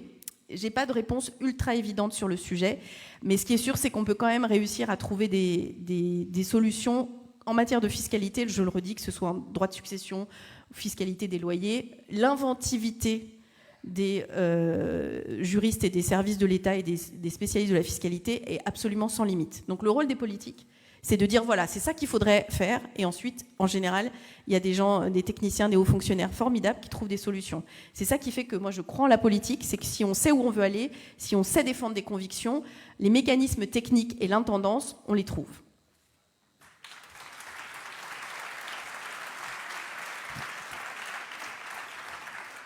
J'aime beaucoup, moi, les émissions de jardinage à la radio, où on dit, j'ai un problème avec mes jacinthes, est-ce que je dois les mettre plus citrouilles et tout ça. Et j'ai envie de créer une émission de radio avec Cécile, évidemment en binôme avec un notaire. Vous avez des problèmes de logement. J'ai le droit de révéler mes passions secrètes quand même. D'abord, un mot quand même sur les rénovations thermiques. Je pense que se dire que c'est une bataille idéologique que nous avons gagnée. On ne l'a pas gagné sur le terrain matériel, mais sur le terrain idéologique, on l'a gagné. Il y a 5 ans, quand je disais aux macronistes qu'il fallait mettre 10 milliards d'euros par an en commission des affaires économiques, au moins dans la rénovation thermique des bâtiments, parce que c'était, je le redis, c'est du gagnant, gagnant, gagnant, gagnant, gagnant, c'est 5 fois gagnant. C'est gagnant pour les factures des gens, c'est gagnant pour la santé de leurs enfants, c'est gagnant pour la planète, c'est gagnant pour l'emploi local, c'est gagnant pour l'indépendance du pays qui n'a plus à importer du gaz et du pétrole. À cette époque-là, il me riait au nez en disant « Mais attendez, des milliards d'euros comme ça, où est-ce qu'on va les trouver ?» Bon, vous avez vu qu'on avait trouvé temporairement 15 milliards d'euros, enfin 12 milliards d'euros là-dessus, 3 milliards d'euros sur le rail sur les passoires thermiques. Maintenant, la nouvelle réplique des macronistes, je le signale, c'est de dire « Oui, mais même si vous faites ça, on n'aura pas la main-d'œuvre. Hein, » donc, ouais. Alors, plusieurs arguments. D'abord, moi, je pense qu'il faut un vrai plan pour recruter de la main-d'œuvre dans le bâtiment. Mais sur un certain nombre de secteurs comme ça, normalement, on devrait organiser la société et se dire qu'on va avoir besoin de conducteurs de train et pas attendre la dernière minute qu'on est viré du monde de la SNCF. Quoi. Mais je pense que là, sur la rénovation, sur les métiers du bâtiment, il faudrait, c'est ce que j'appelle la fierté du travail, il faudrait quasiment des publicités à la télé. Vous savez, il y a des publicités pour les militaires. Engagez-vous dans l'armée, sauvez votre patrie. Enfin bon, voilà. Je pense qu'il faudrait des publicités pour les maçons, pour les couvreurs, pour les zingueurs à la télé.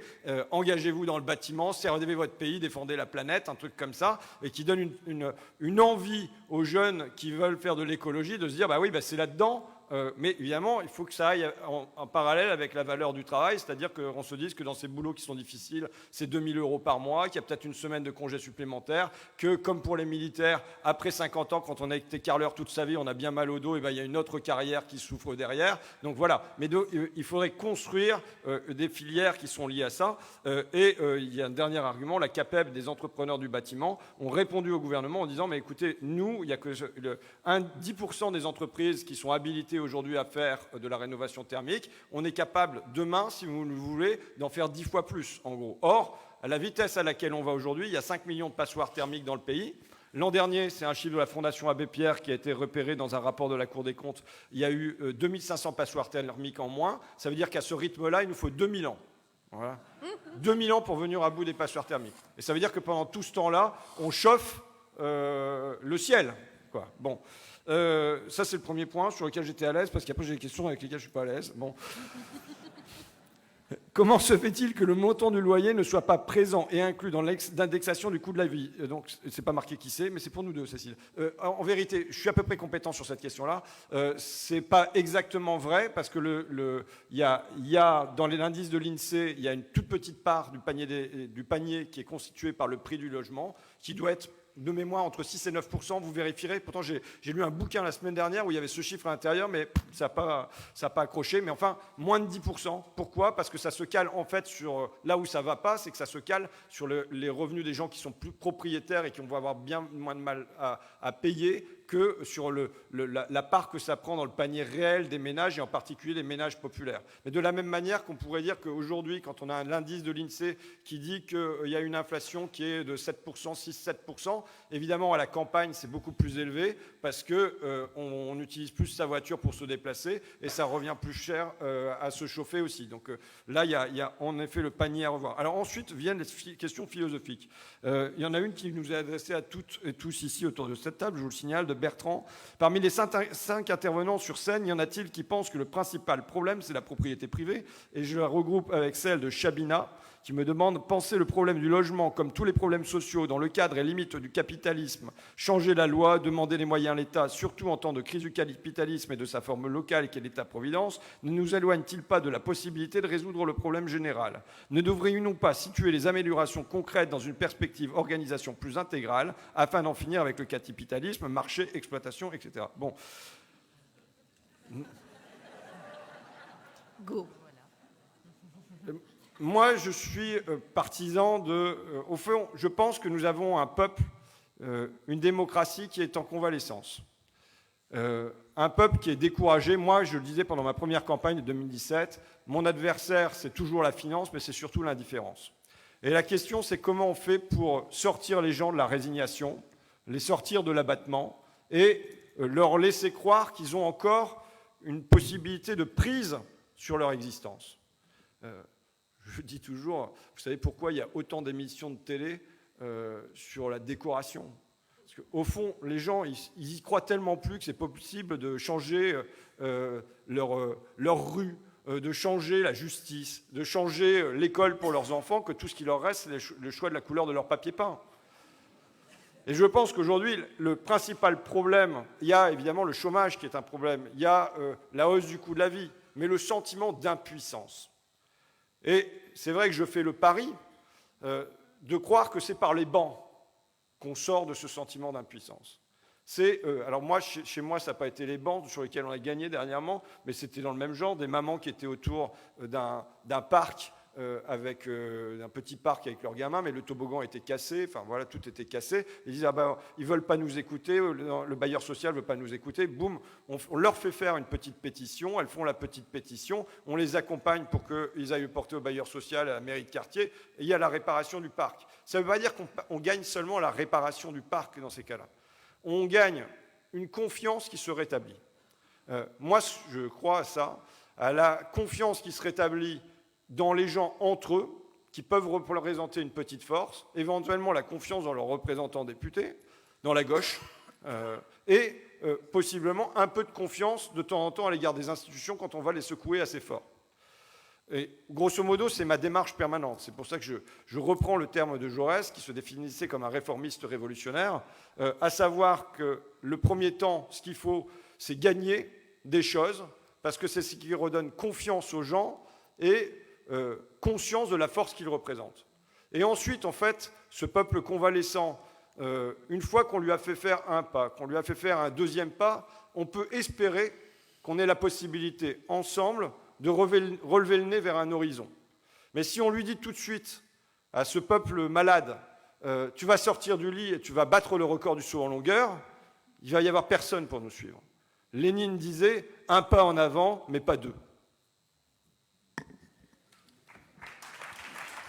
Alors, il y a une série de questions qui se regroupent un peu. D'abord, il y en a une sur est-ce qu'il est envisageable d'interdire ou limiter les résidences secondaires. Alors, ça, tout de suite dire en Suisse, donc c'est évidemment pas les mêmes constitutions, etc., mais il y a eu un référendum qui fait que depuis, il y a une limite maximale de 20% de résidences secondaires par commune.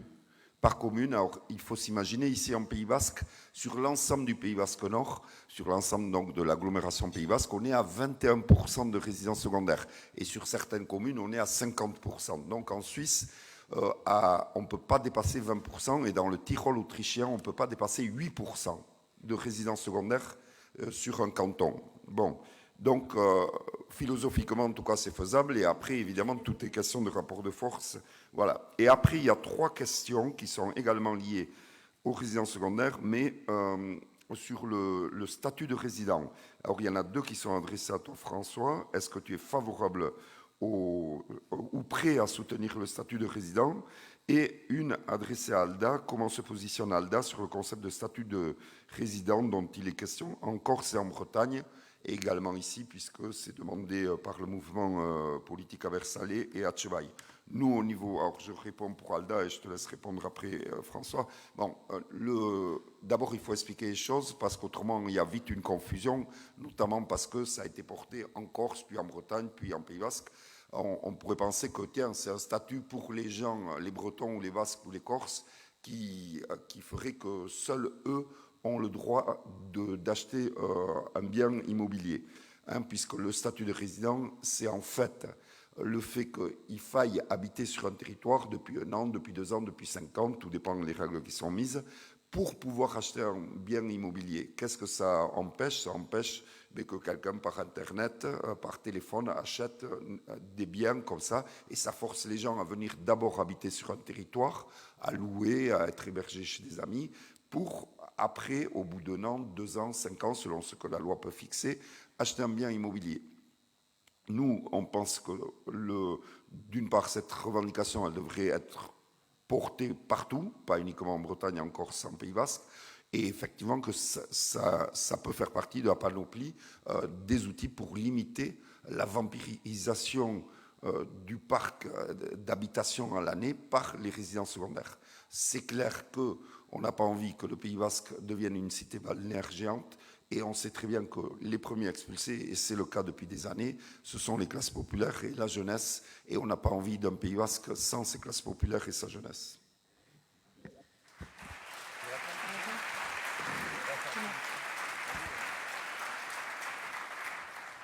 Alors, c'est un débat très compliqué. Pour le coup, c'est un débat constitutionnel qui aujourd'hui est réglé, c'est-à-dire qu'il faudrait ajouter un article à la Constitution qui permettrait de mettre en place un statut de résident. Je rappelle que la proposition corse, c'est habiter depuis une durée minimale ou avoir un membre de sa famille enterré en Corse.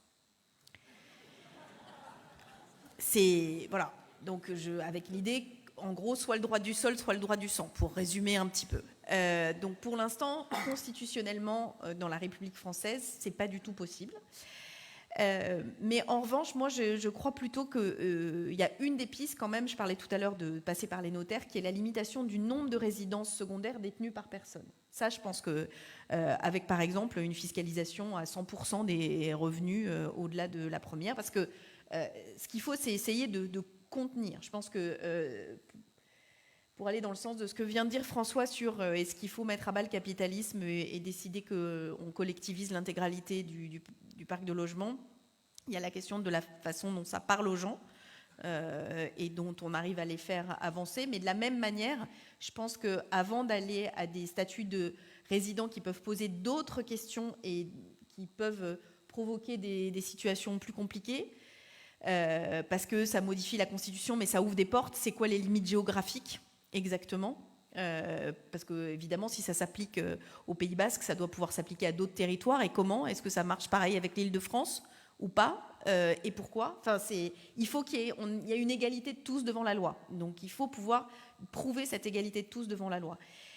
Et donc, la question, c'est de savoir qu'est-ce qu'on a comme mesure de contentieux, qu'est-ce qu'on a comme mesure de développement et qu'est-ce qu'on a comme mesure de contention. Et je pense que pour l'instant, si on n'a pas trouvé des mesures de contention efficaces sur la question des résidences secondaires, c'est parce qu'on ne l'a pas voulu. Et si j'allais un pas plus loin, c'est parce qu'on ne l'a pas voulu, parce qu'un certain nombre de ceux qui décident, ils en possèdent des résidences secondaires. Et du coup, ils se sentent quand même directement concernés par cette affaire. C'est la même chose avec les vacances au ski, etc. Quand on regarde en pourcentage du patrimoine des Français, c'est très faible. Donc je pense vraiment qu'il y a des dispositions qui sont tout à fait possibles à mettre en œuvre avant de réfléchir à la question du statut de résident, même si je vois bien le substrat politique derrière la question du statut de résident, mais qui dépasse la question seulement de traiter la question des résidences secondaires.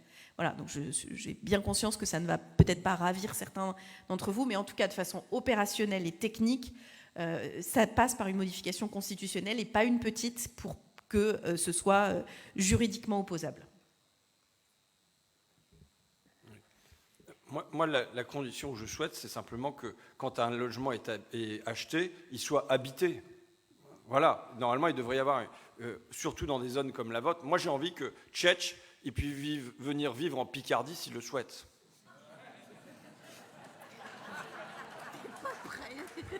Ça se passe rarement dans ce sens-là, je sais bien. Mais j'ai envie que, je veux dire, moi je crois qu'on est une république une et indivisible, et que si je veux venir habiter au Pays Basque, je le puisse. Je ne vais pas venir, rassurez-vous. Non mais voilà, mais en revanche, si j'achète ici, c'est pour vivre ici, c'est pour que le logement soit habité, quel que soit le lieu d'où j'arrive. Et je pense, c'est pour ça que, je dirais, la démarche de miner le droit de la propriété, de conditionner le droit de la propriété, et d'imiter ce que tu racontes sur le Tyrol autrichien, parce que je serais plus près des 8% que des 20%, moi, personnellement, mais de dire, voilà, en tout cas, il faut construire une priorité de la propriété pour ceux qui vont habiter ici et qui ne vont pas habiter ailleurs, quel que soit, pour moi, le lieu d'où ils sont originaires. Mais qu'en revanche, s'ils achètent ici, c'est pour vivre ici, tout simplement.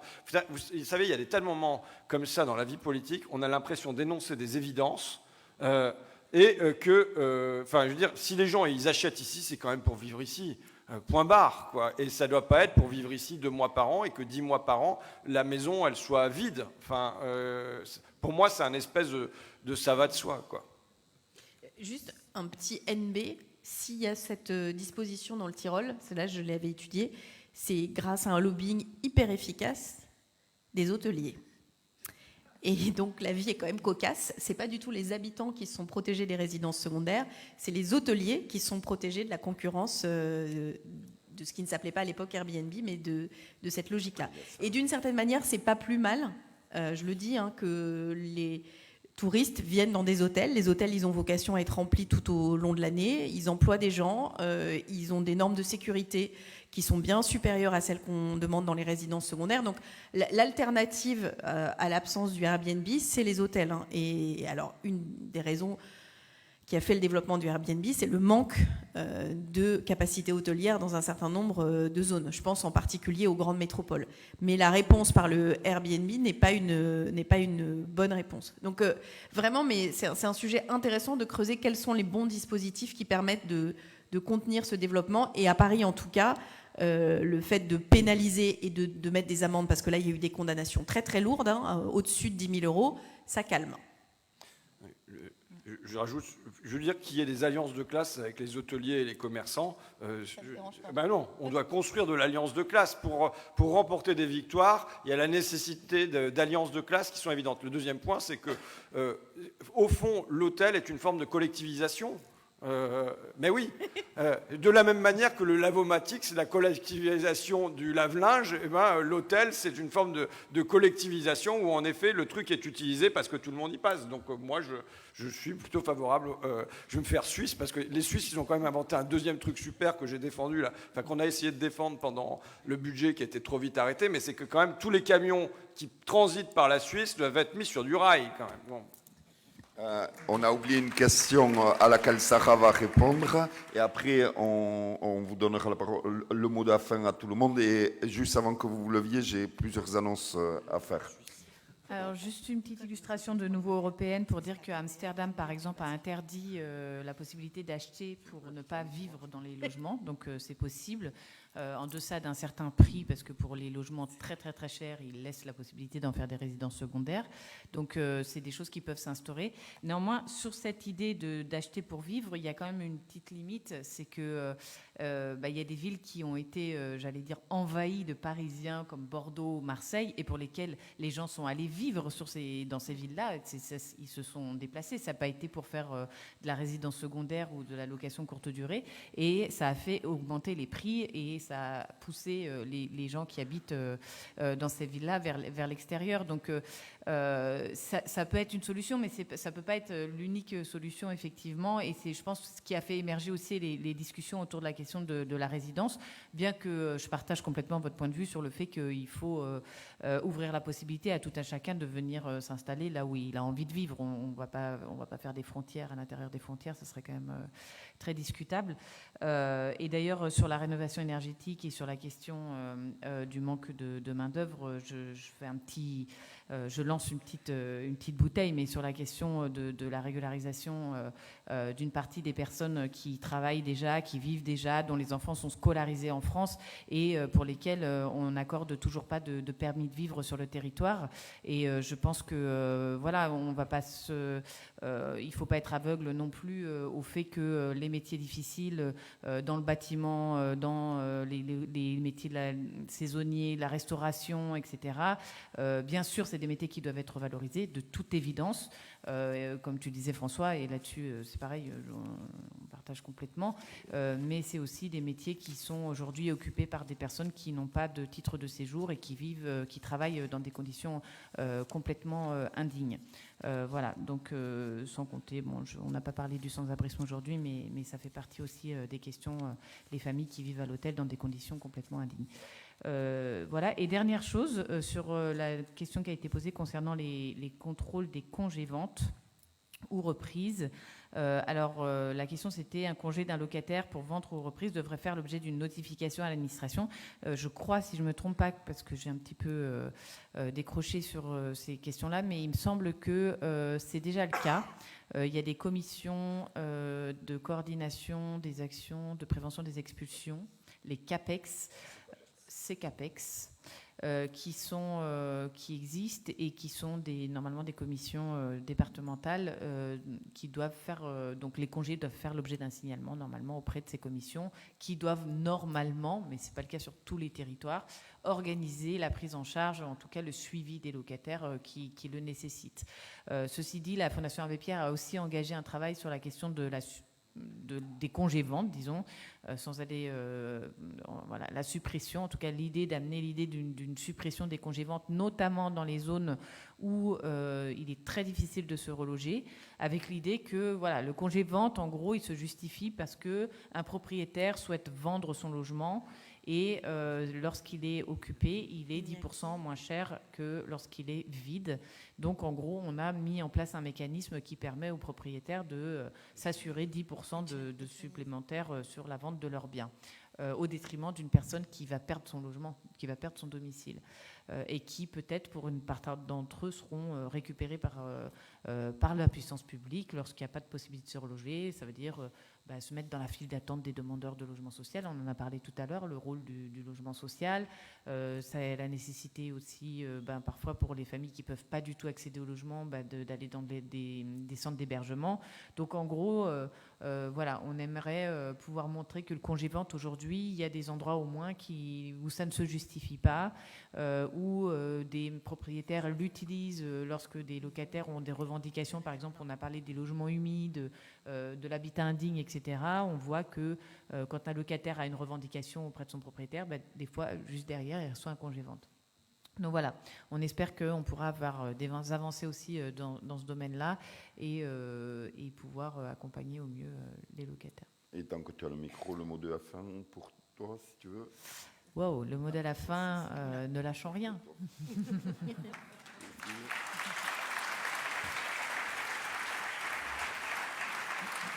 Comment s'appellent les filles Il faut que je dise le mot de la fin, là, comme ça. Juste qui est aussi un petit hommage. Quand je suis devenue ministre, il y a un homme qui a été ministre du Logement, qui a permis de grandes avancées, notamment la loi SRU, la loi Solidarité et Renouvellement Urbain, qui a imposé un minimum de pourcentage de logement social, qui s'appelle Louis Besson, qui m'a dit en matière de logement, ce qu'il faut, c'est pas avoir peur que ça recule parce que ça crante. Et quand on a mené le combat il y a 10 ans pour l'encadrement des loyers, c'était un combat que certains considéraient comme presque perdu d'avance. Ça a réussi, puis ça a été annulé par l'alors Premier ministre Manuel Valls. Et puis même avec Emmanuel Macron, c'est revenu de façon insatisfaisante. Et je pense qu'il ne faut pas baisser les bras, parce qu'en matière de logement, les évolutions s'additionnent et les progrès sont constants, mais qu'ils partent toujours d'une mobilisation qui ne vient pas du monde institutionnel. Le droit au logement, c'est les enfants du canal et c'est d'autres. La loi et un certain nombre d'avancées sont dues au DAL. Il y a eu plein d'avancées comme ça qui ont été permises par des mobilisations locales et j'espère vraiment que tout ce dont on vient de parler ce soir, il y aura des traductions et des avancées nationales pour tout le monde qui seront nées grâce à ce que vous êtes en train de faire avec ALDA.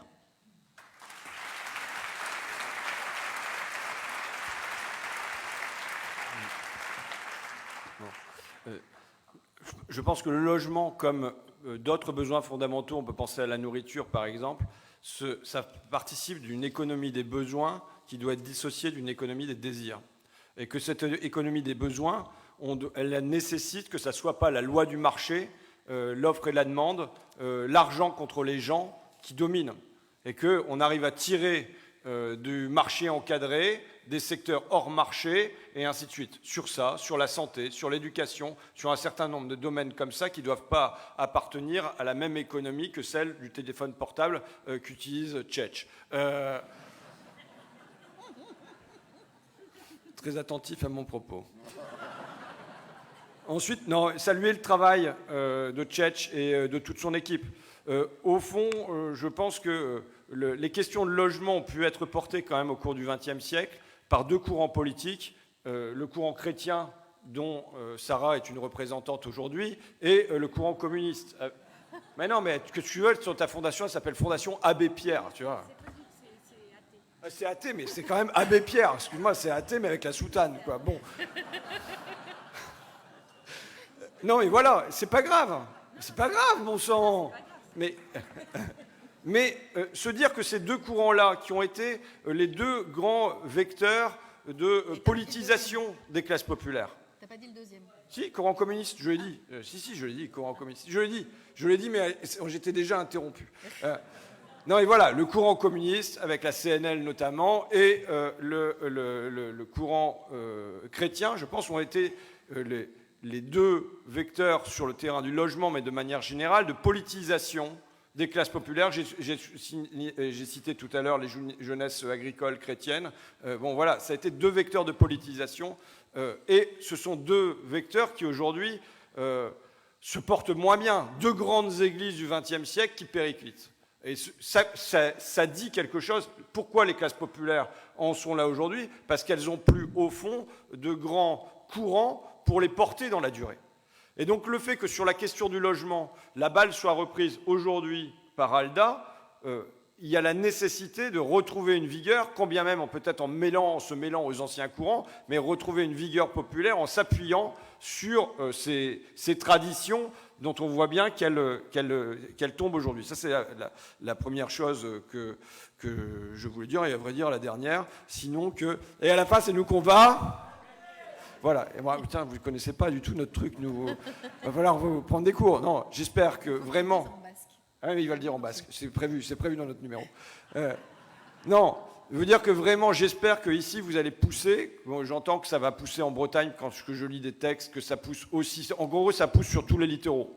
Hein, mais que ceux qui poussent sur tous les littoraux, et y compris chez moi, hein, même dans la Somme, on est concerné. La baie de Somme est concernée par ce qui se passe en matière de Airbnb et de résidences secondaires et des Parisiens qui viennent y habiter. Bon, voilà, post-Covid, tout ça se passe est valable aussi en baie de Somme. Et donc vous dire que j'espère que ce que vous faites pousser ici va permettre que, y compris à l'intérieur des terres, il y ait des changements des règles et qu'on parvienne à réguler pour que simplement il y ait une priorité aux gens qui vont vraiment habiter leur logement. Enfin, c'est des choses qui sont quand même assez simples. Voilà. Et donc, à la fin, c'est nous qu'on va.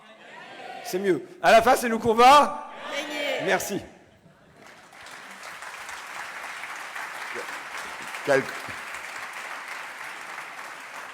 Quelques annonces avant que vous leviez, très rapide, mais avant... Du coup, en basque, ça donne Askanitzan Guk Irabasiko Dugu. Et du coup, d'abord préciser que, heureusement, il n'y a pas qu'ALDA qui lutte et travaille pour le logement en Pays Basque. Il y a plein d'autres acteurs et vous avez notamment les stands de certains là-bas au fond. Et il y a une plateforme unitaire qui s'appelle Se loger au pays et Rian BC qui organise donc une grande manifestation le 1er avril prochain. Et ils ont un stand où vous pouvez signer un appel à cette manifestation, un appel qui sera publié en décembre. Un appel à vous et une demande d'aide, c'est de voter, faire voter ALDA, les listes ALDA à ces élections HLM. Donc il y a deux listes ALDA, une à HSA, l'autre à Office 64. Et puis après, il y a donc Catherine qui est candidate sur la liste nationale du DAL à CDC Habitat. Donc merci de nous relayer dans ce combat. Et il y a une vidéo que vous avez vue peut-être en début de conférence. Et donc essayez de la faire tourner sur les réseaux sociaux. Et donc, vous pouvez nous aider en étant bénévole dans la campagne. Et les rendez-vous immédiats, donc c'est pendant 15 jours, mais demain c'est à 9h30 et à 15h30, mercredi à 9h et à 15h30. Et vous pouvez au stand d'ALDA vous inscrire comme bénévole et vous pouvez également adhérer. Vous pouvez rester pendant 1 heure, il y aura encore le bar, la buvette, les stands. Et je crois que j'ai tout dit. Et donc, Milesker Deneri, Milesker Lagunsaile Goussier, merci au public et merci à tous les bénévoles qui ont permis.